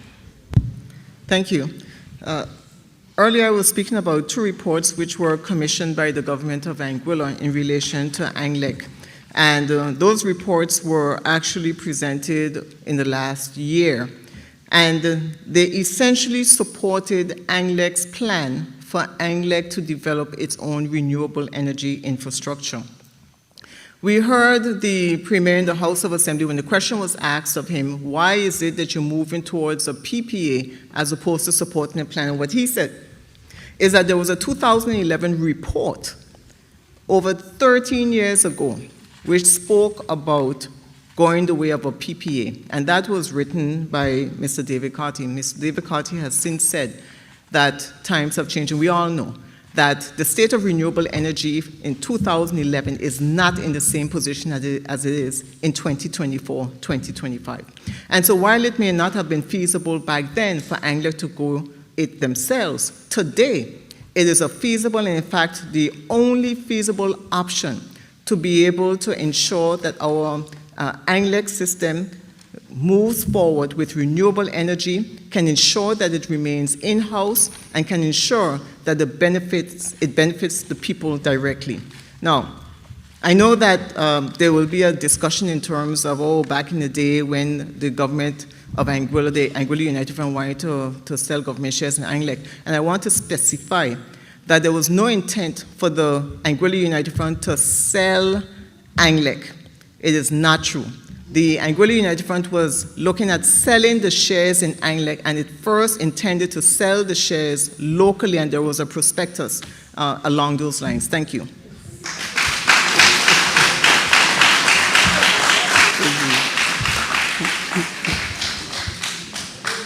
Dr. Webster, you have 2 minutes to add any additional information or rebut.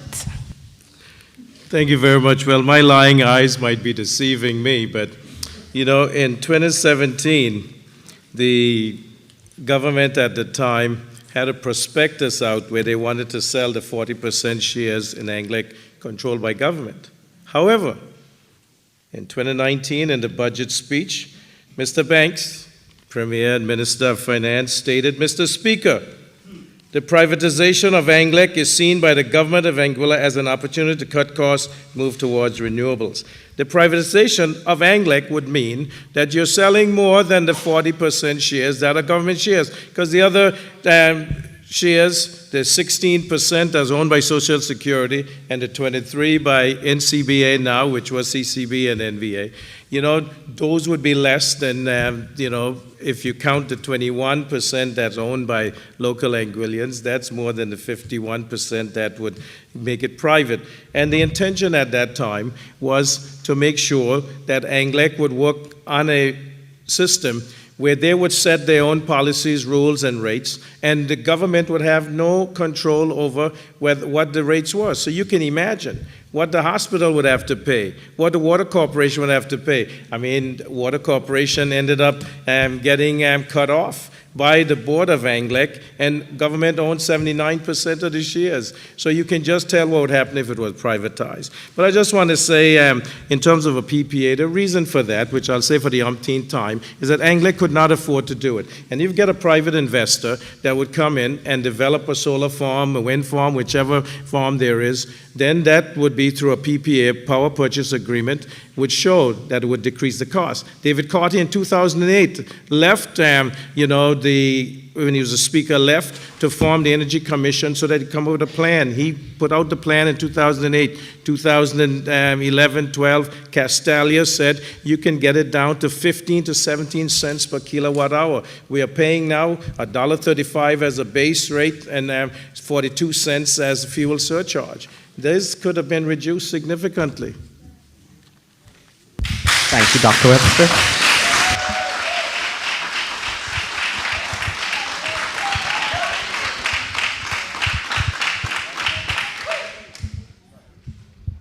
Our fifth question. Given the substantial and growing importance of .ai domain revenues to Anguilla's economy, what measures is your administration taking to ensure the long-term stability and security of the income stream? Additionally, do you believe revenue from this entity is broadly invested in public services, infrastructure, and economic diversification for all Anguillians? SDGs 1, 2, 3, 4, 6, 7, 9, and 11. I will repeat the question. Given the substantial and growing importance of .ai revenues to Anguilla's economy, what measures is your administration taking to ensure the long-term stability and security of this income stream? Additionally, do you believe revenue from this entity is broadly invested in public services, infrastructure, and economic diversification of all Anguillians?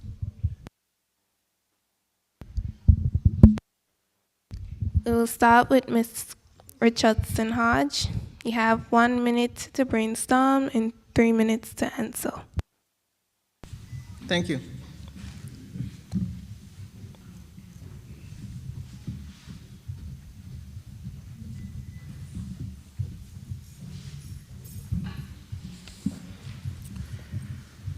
The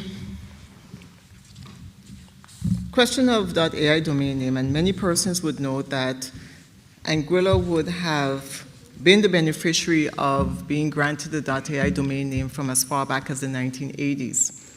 And how it has evolved today has been a benefit to the people of Anguilla. It was unanticipated at the time that it was given. It was simply Anguilla being passed without that domain name .ai, and we today have seen how it has been transformed to represent the words artificial intelligence. And the government of Anguilla will have reported that in 2024, the .ai domain name was bringing in some $3 million a month. $3 million a month that goes directly into the consolidated fund. That is significant. And it is an additional boost, an additional resource, revenue that the government of Anguilla today has that no other administration has been able to benefit from in the past. So what are we doing with it? We know that the government will have announced that they will have signed a contract to outsource the management of the domain name to a third party, Identity Digital. We have not seen, the people of Anguilla have not seen the terms of that agreement. We have no idea what percentage is being given to Identity Digital versus what was given before. We know that there was a local family that was managing the .ai domain name before that is no longer doing so. We also would have understood, based on the press conference, that the company intends to, it's supposed to train Anguillians. We have not seen any movement in that so far. We heard that it's for 5 years. We have no idea whether or not after the 5-year period, or even before that, we have the right to terminate the agreement. What we need to do is we need to have digital transformation. We need to utilize what God has given us for the best benefit of our people. What does that mean? It means implementing programs from as young as primary school, coding. There's no reason why our children should not be learning coding in our primary schools. There's no reason why Anguilla should not become a digital hub out of all of the Caribbean islands simply because of what has been granted to us. So there are many opportunities that are being left on the table that we're not taking advantage of. And the Anguilla United Front has the plan, we have the proposal to be able to transform Anguilla to ensure that our children are at the forefront of the technological advancements that we are seeing in the outer world. And we need to be able to capitalize on that. We need to be able to use the funds from .ai in education, in training, and in any other matters. Thank you.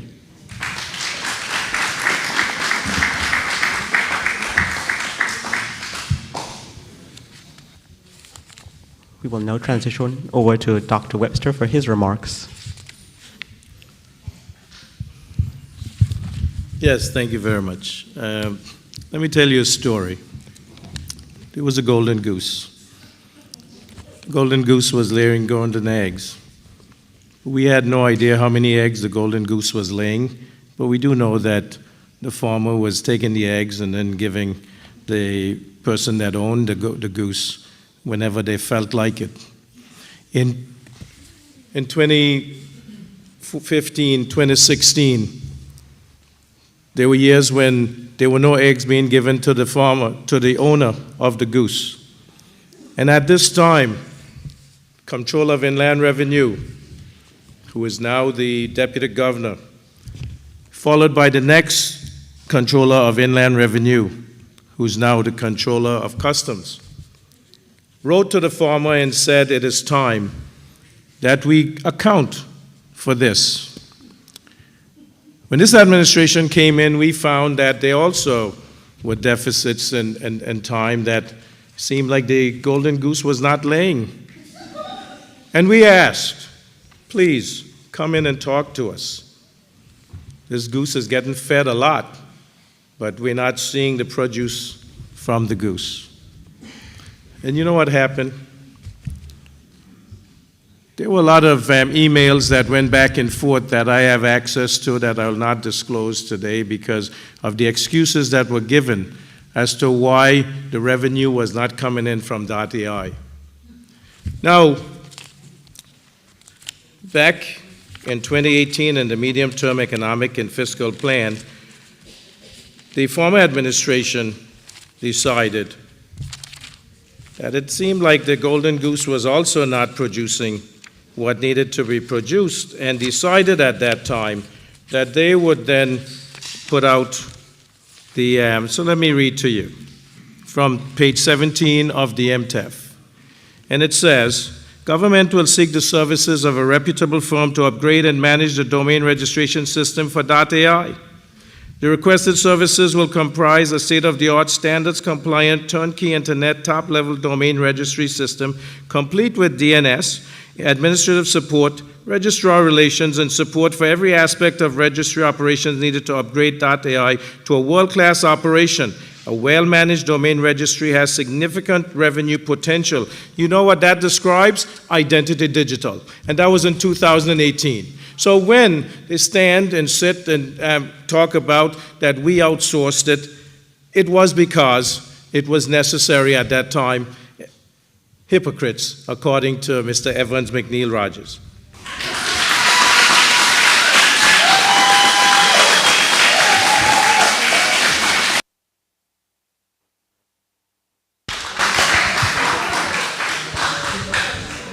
Mr. Richardson, you have 3 minutes. Yeah, thank you very much. .ai, the people of Anguilla needs to know that .ai is God-given. There was a time when it was created and it was not yielding the kind of money because the interest at the time in the computer age was not there. But with the advancement of the computer age and with technology and artificial intelligence, we see the rise of this as a revenue stream for Anguilla. And while we can appreciate all of the information that we get, especially in the political season, one of the things that you, the people, must always be cognizant of and be watchful for is that what is good for the gander is good for the goose. And if there was a golden goose that was laying so many eggs and the eggs were going missing, I want to make sure that under the watch of this administration, what is good for the gander remains good for the goose. Because the questions about this lucrative business for Anguilla's benefit has not disappeared. The charge is still out there, Premier Webster, that a large amount of money is being missing for, and in a time when no money was being made, it was small amounts of money that seems to have been missing. That is the charge. But now we are looking at $100 million to $200 million a year. That is what the AI is doing for Anguilla. So I want Anguillians to understand and appreciate that we need all of the money to come in for the benefit of the country. Now, for our young people, we need to make sure that all of everything that is related to this .ai, administration, the technical aspects, the authorization. I was very pleased the other night to hear the minister, Ms. Quincy Gomes, stating that in the contract, the authorization belongs to government, the codes, and therefore government in 5 years will get back control. But we need to see the contract. We don't need to hear this administration talking to these things because Anguillians are not foolish. We can read, we can understand. We need to see the contract for all of these things. And then you have billing. So there are a lot of jobs that can be created for our young people, and we need to empower our youths in this industry. We are talking $100 million to $200 million. This is God-given. This is a God-given opportunity for us to develop Anguilla and to get much needed funding into the treasury of Anguilla. Thank you all very much.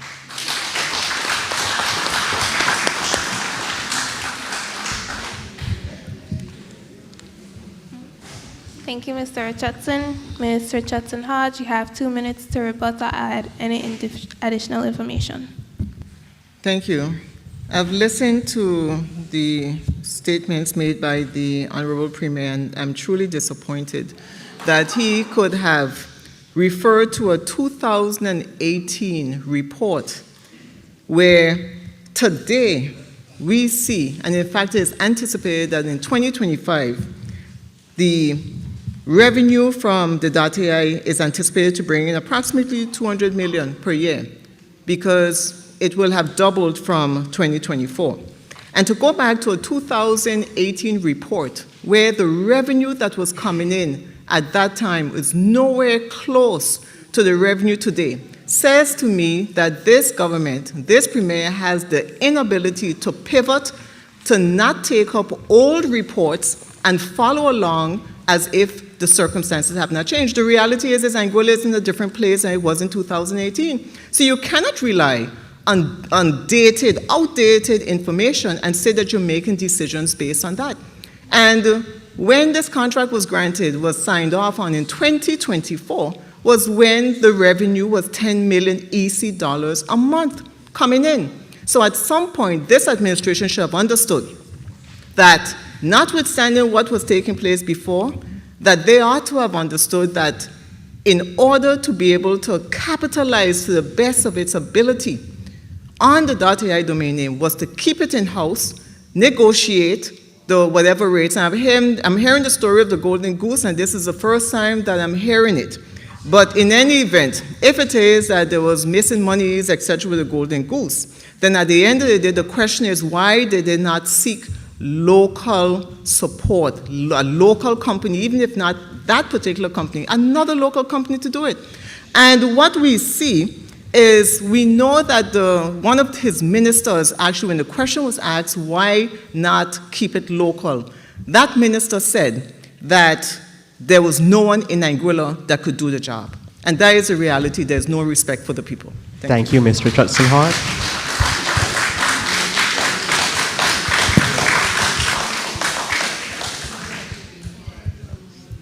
Dr. Webster, you have 2 minutes to rebut or add any additional information. Yeah, I will. Thank you for that.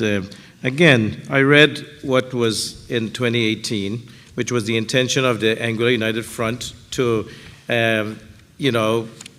put out the .ai to an international company because it wanted a state-of-the-art, turnkey, standards compliant, top-level company. So there was no company in Anguilla that can do that. In fact, 2020, when the decision was made to put it up for bid, it was put out for everyone. Anguillians applied.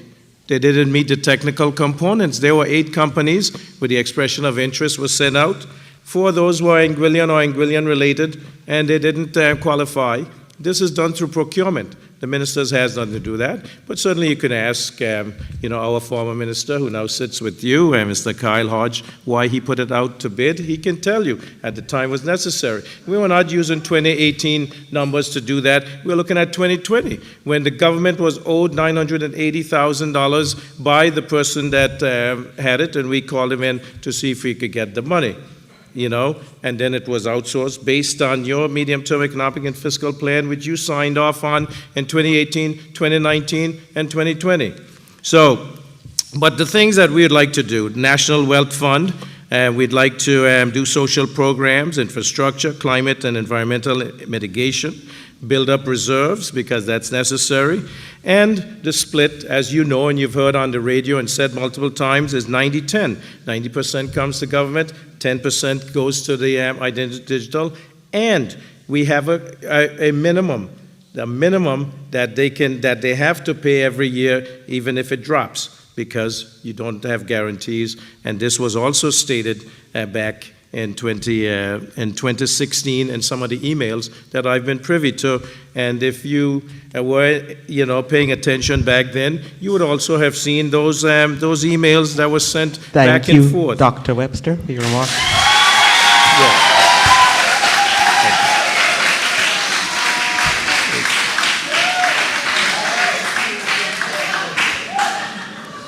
We will now move over to Mr. Curtis Richardson for his remarks.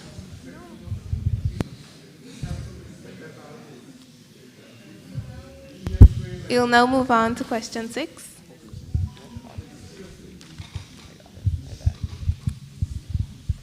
Question 6. What are your top priorities for the first 6 months of your administration? And what concrete actions will you take to address key issues such as economic growth, infrastructure development, and social welfare in Anguilla? Let me repeat. What are your top priorities for the first 6 months of your administration? And what concrete actions will you take to address key issues such as economic growth, infrastructure development, and social welfare in Anguilla? SDGs 1 to 17. Thank you very much. This one's for me. Doctor. Yes, thank you very much. Top priority for the next 6 months is healthcare, because we want to make sure that persons have access to quality healthcare. Increase the number of specialists. We need to have urology. Prostate cancer is one that is a higher frequency than it should be in the size of our population. So we need urology care. We need that service. We need chemotherapy for those persons who, God forbid, are diagnosed with cancer. We need to get the state-of-the-art medical center, and we have a developer that is ready to do that. And, we also want to make sure that we have more in scholarships, because we want our young people to be able to study, whether it's here in Anguilla or abroad, but we want them to come back to Anguilla to do the services, provide those services and skills that they learn abroad.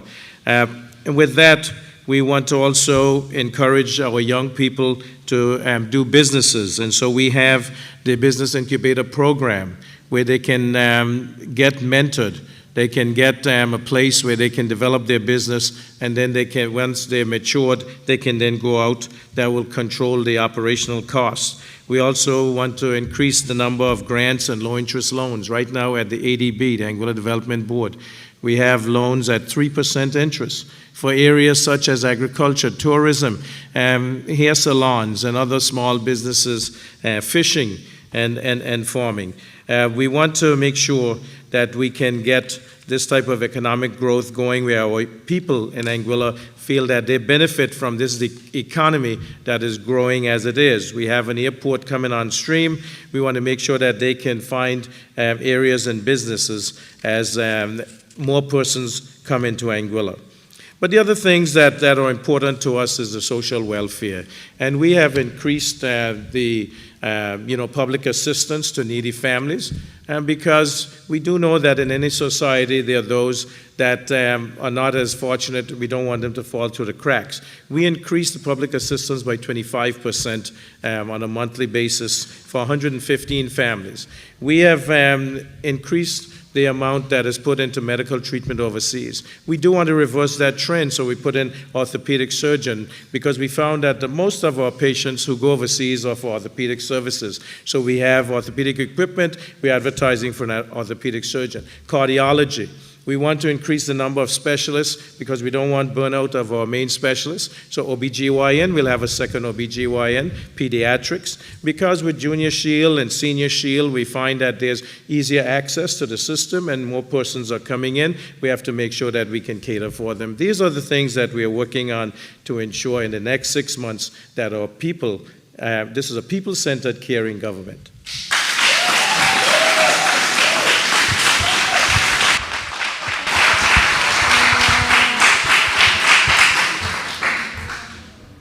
Thank you, Dr. Webster.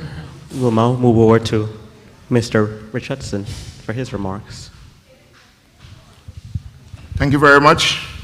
The art, when we came out to you, the Anguilla public, we launched a 15-point plan, which you can find on our Facebook page for the Anguilla Reliable team. I have not seen any for the other two political parties, but that is okay, because they seem to want to run the government fly by the seat of their pants. But The art has laid out these things for you, 15 points, but the main 6 ones that we want to bring attention to, one is sustainable economic development, and I've said it, and it's very serious. I have people that are willing to come and invest in Anguilla, new money, new investment, $1 billion to $2 billion US dollars of new investment, hotels, cruise terminals, and so forth.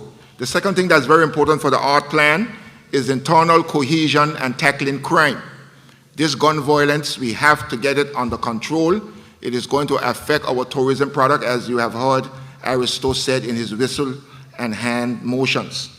The third thing is healthcare and a decent working hospital. The fourth thing is AI, information and communication technology.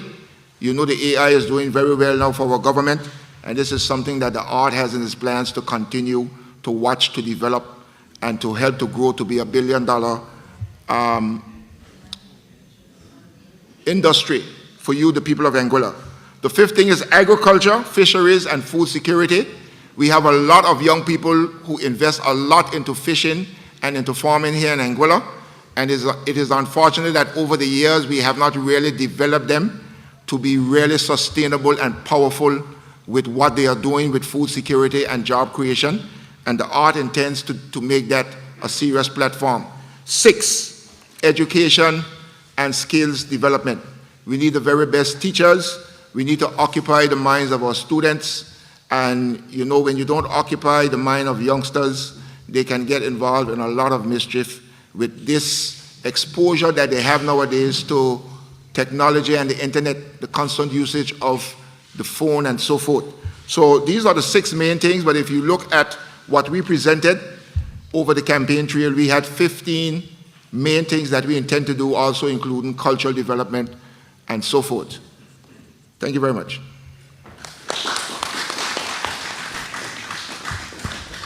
Thank you, Mr. Richardson. Ms. Richardson-Hodge, you have 3 minutes. Thank you.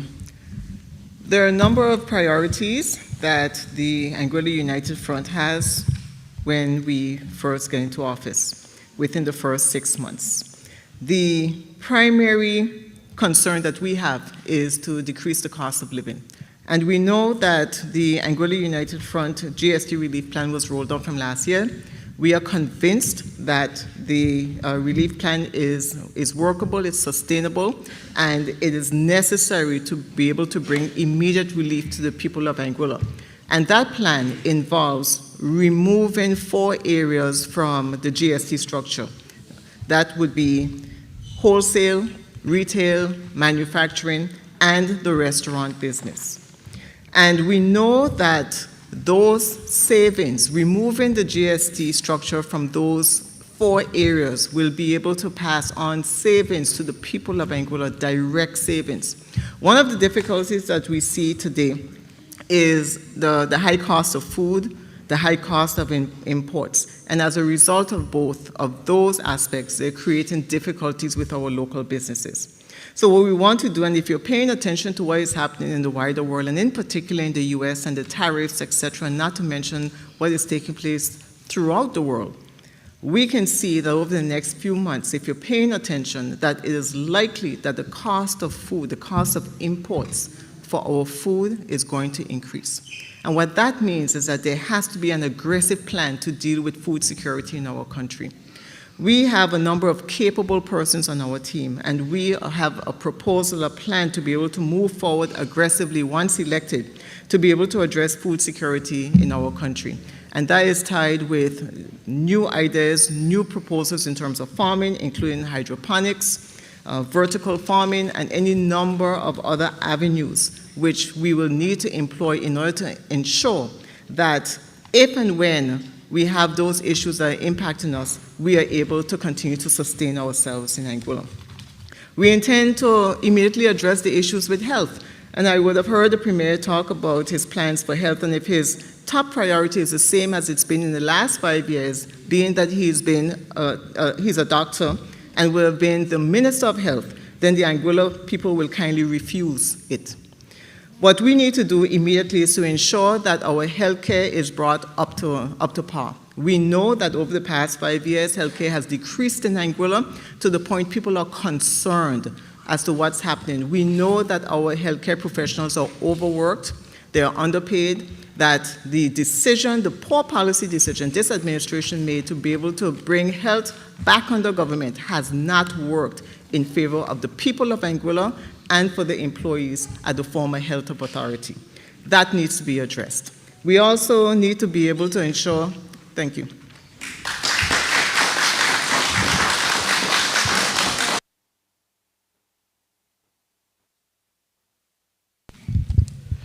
We will now transition to the rebuttal.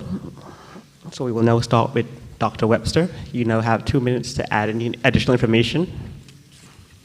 Thank you, sir. Mr. Moderator.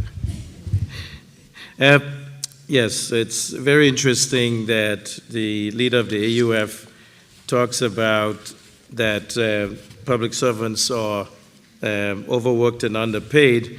When we came in 2020, there was legislation to cut the public servants and the statutory body salaries by 5%. I also would like to mention to my good colleague, Mr. Richardson, is never use the 15-point plan, because you see this one here, from the 2015 to 2020 and beyond, 0 of these 15 points were enacted or implemented. And so, you know, that might be a bad omen. But again, I know that you went to St. Martin with the group to get blessed back in those days. In terms of things that we want to do, renewable energy, with the landfill, waste to energy, we want to clean up the landfill because it's past its due-by date.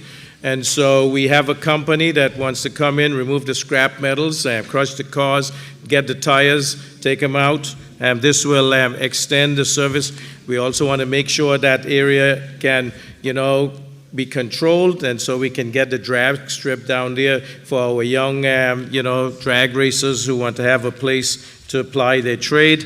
And we want to also make sure that community centers in every district, the private pension scheme by our minister will come on stream. Food security by our hardest working minister, and then education, the TVET Center, which should have been part of this campus queue, but was not catered for, and over $100 million that was put into it.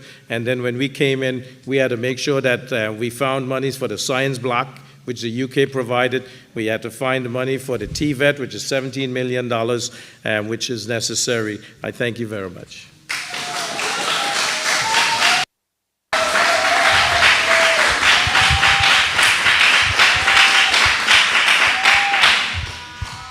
Mr. Richardson, you have 2 minutes.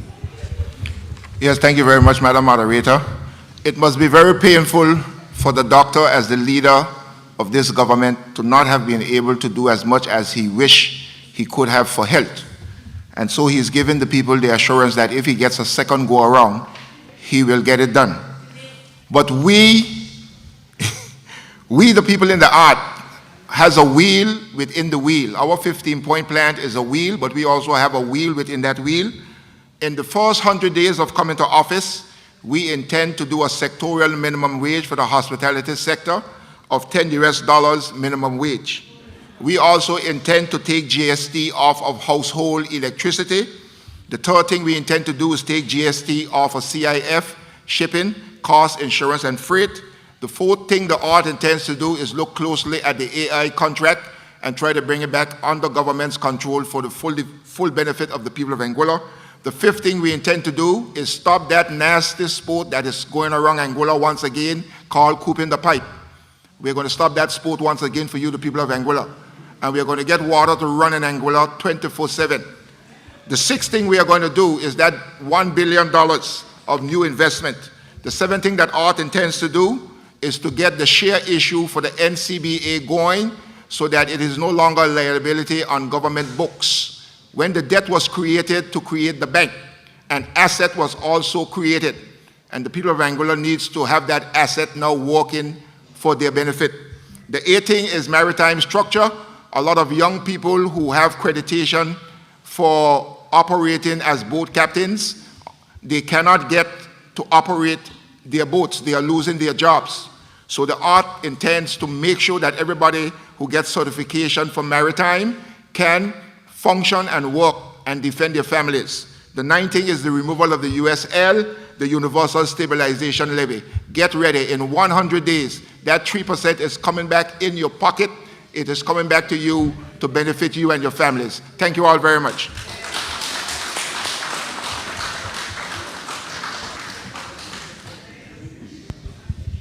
Ms. Richardson-Hodge, you have 2 minutes. Thank you. One of the issues we need to recognize is that, notwithstanding the minimum wage that would have been passed of $6 US, many persons are still feeling the pinch of the cost of living in Anguilla. And what we need to do is we need to look aggressively at a living wage. What is it that our people need in order to be able to survive in Anguilla? And if it is that they have 2 jobs, each paying $6 or $6.10 an hour, and that's what they need to survive, then the question is, what is a realistic living wage in Anguilla? It is obviously not the minimum wage that is in existence.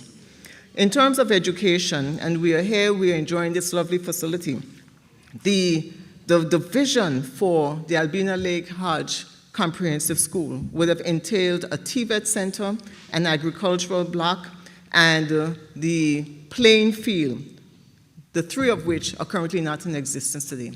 And yes, it is the case that it was part of an overall plan, and with time, with costs, etc., cost overruns, it would not have been possible to have built it from the £60 million.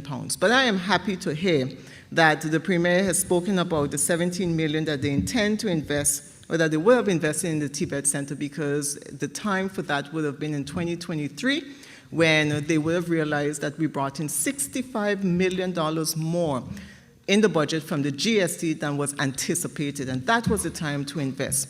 What I find interesting is that the Lansing Bowl Cultural Center was built within months at a cost of $5 million US, and that money should have gone instead to the children of the Albina Lake Hodge Comprehensive School to invest in that building, so that today we will be that much closer to have the investment of a TVET center, which is critical for the development of our country, for the development of our children in Anguilla.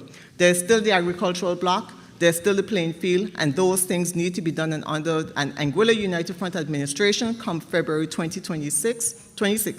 We will implement and finalize the build-out of this school. In terms of Senior Shield and Junior Shield, we need to be able to extend to medications as well. Thank you.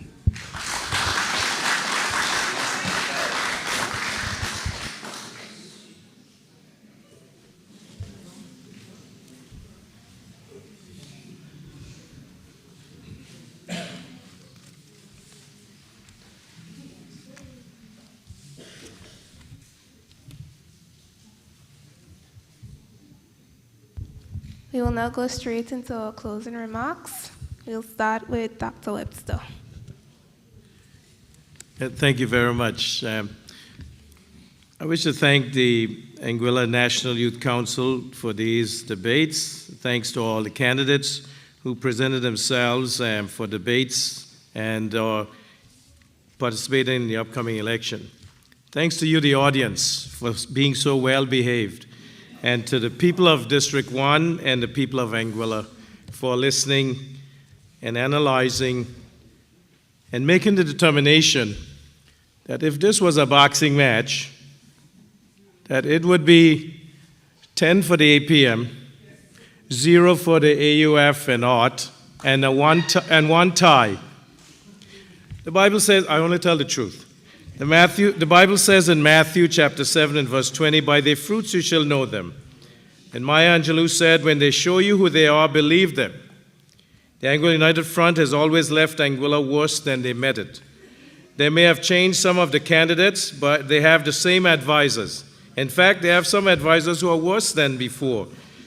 Public servants, beware. One of the new advisors to the AUF during the pandemic suggested that public servant salaries above $5,000 monthly should be cut by 50%. Those above $3,000 should be cut by 30%. And those above $2,000 should be cut by 20%. I have the WhatsApps to prove it. One of the new advisors would have made multiple millions on the Treadco deal and wanted to take over NCBA and the distressed properties of Anguillians for pennies on the dollar. The AUF GST relief plan suggested removal of GST from 4 sectors, as you heard, the 4 sectors that affect their businesses only: restaurants, manufacturing, wholesale, and retail. And this AUF relief plan was rebuffed by the Ministry of Finance and Economic Development. They spent many an hour talking to the people at the House of Assembly gallery about how the plan would not work. It was not data-driven, and that is important in this day and age. AUF wanted to sell Anglec, as I said earlier. And Mr. Banks said privatization of Anglec is seen by the government of Anguilla as an opportunity to cut costs, move towards renewable. Not even a PPA. Anglec would be gone completely. AUF wanted to outsource the .ai domain name registration. And they didn't train anyone in 2018 or thereafter to take over as an Anguillan. They basically were looking at a company international just like Identity Digital.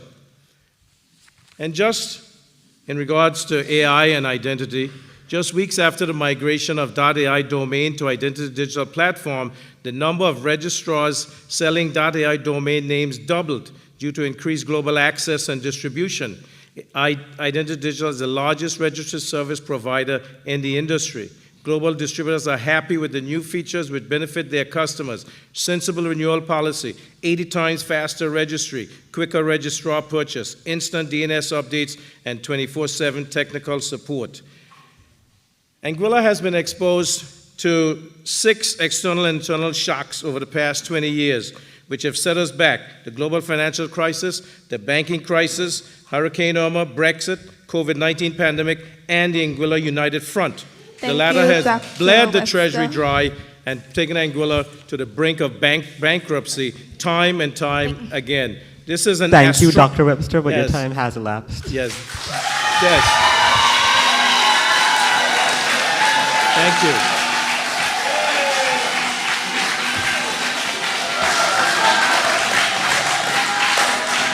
Thank you.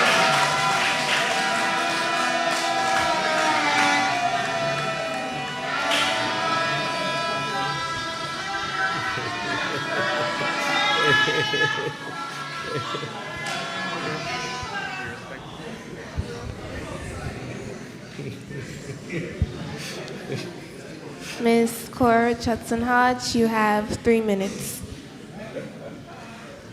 Thank you very much. The young people are listening. Thank you, Anguilla National Youth Council, for hosting these series of debates. And this brings an end to these series of debates. And these debates, unfortunately for the APM, cannot deliver a win for them on election day. It is unfortunate that the Premier has resorted to scare tactics from 2020, but the people of Anguilla will not be fooled once again.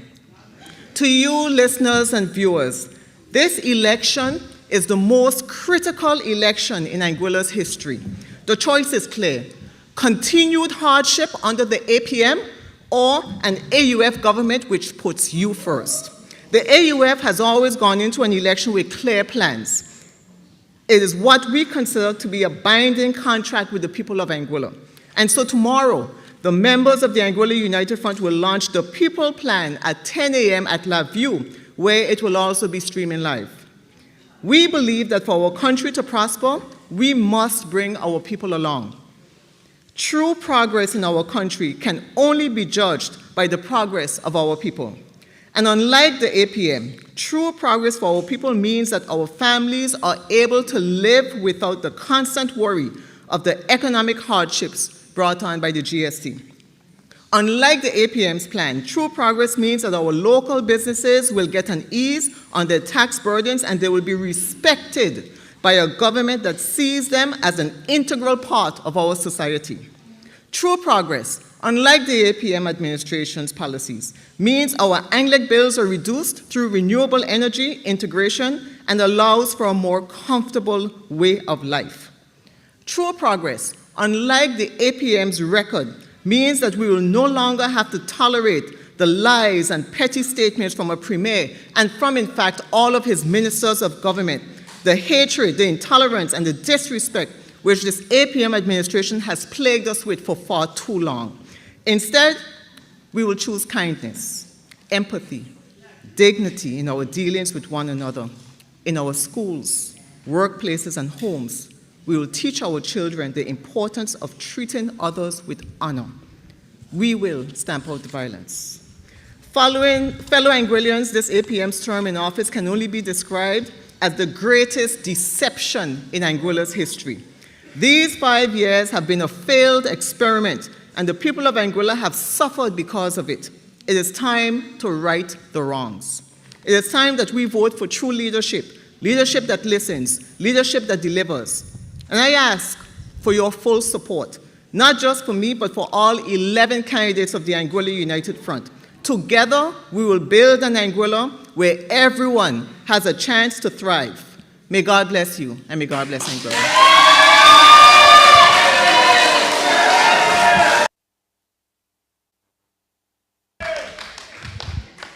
Thank you, Mr. Richardson Hodge. Mr. Richardson, you have 3 minutes. Thank you, Madam Moderator. Thanks to the National Youth Council for organizing these debates. When the nation signs a contract through the electoral process, they are signing a commitment to which every person in Anguilla would be guaranteed a better life and the fulfillment of the 17 sustainable goals.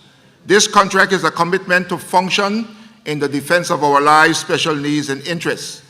This agreement suffers much mockery and total disrespect when the chosen leaders betray the people with the implementation of GST blood money, 4 years of infighting on Anglic's board, reinstating the sport called Cooping the Pipe, and the slow reaction to national educational concerns.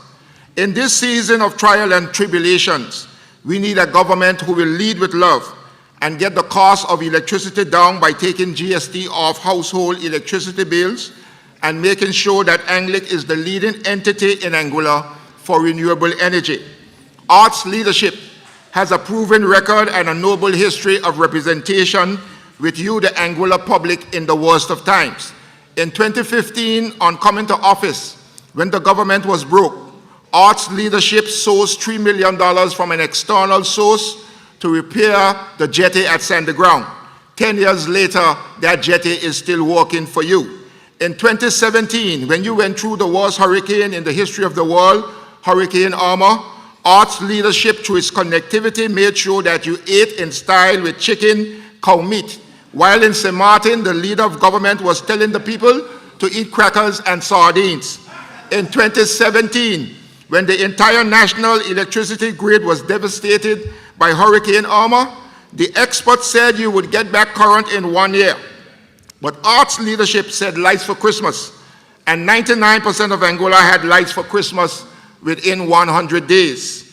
Hurricane Irma left us battered and bruised, yet despite our pain, we instituted an unheard of demolition and declared a blessing.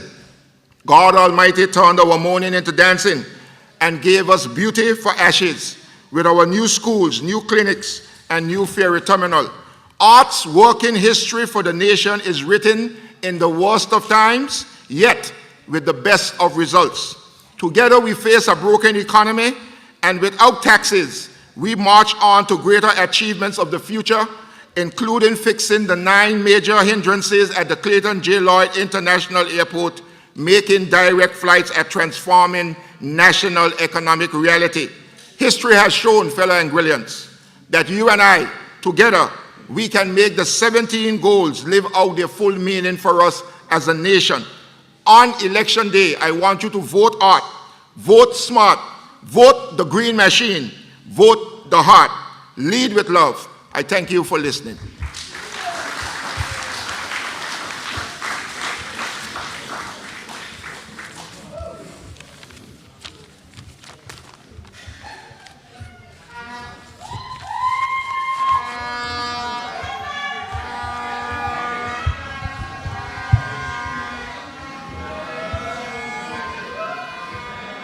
We would like to take this opportunity to thank all candidates for coming out this evening. Thank you, Mr. Curtis Richardson, Mrs. Cora Richardson Hodge, and Dr. Ellis Lorenzo Webster. Thank you to members of the audience for their patience and respect throughout the debates. And generally, thank you to the Anguilla National Youth Council for hosting these debates.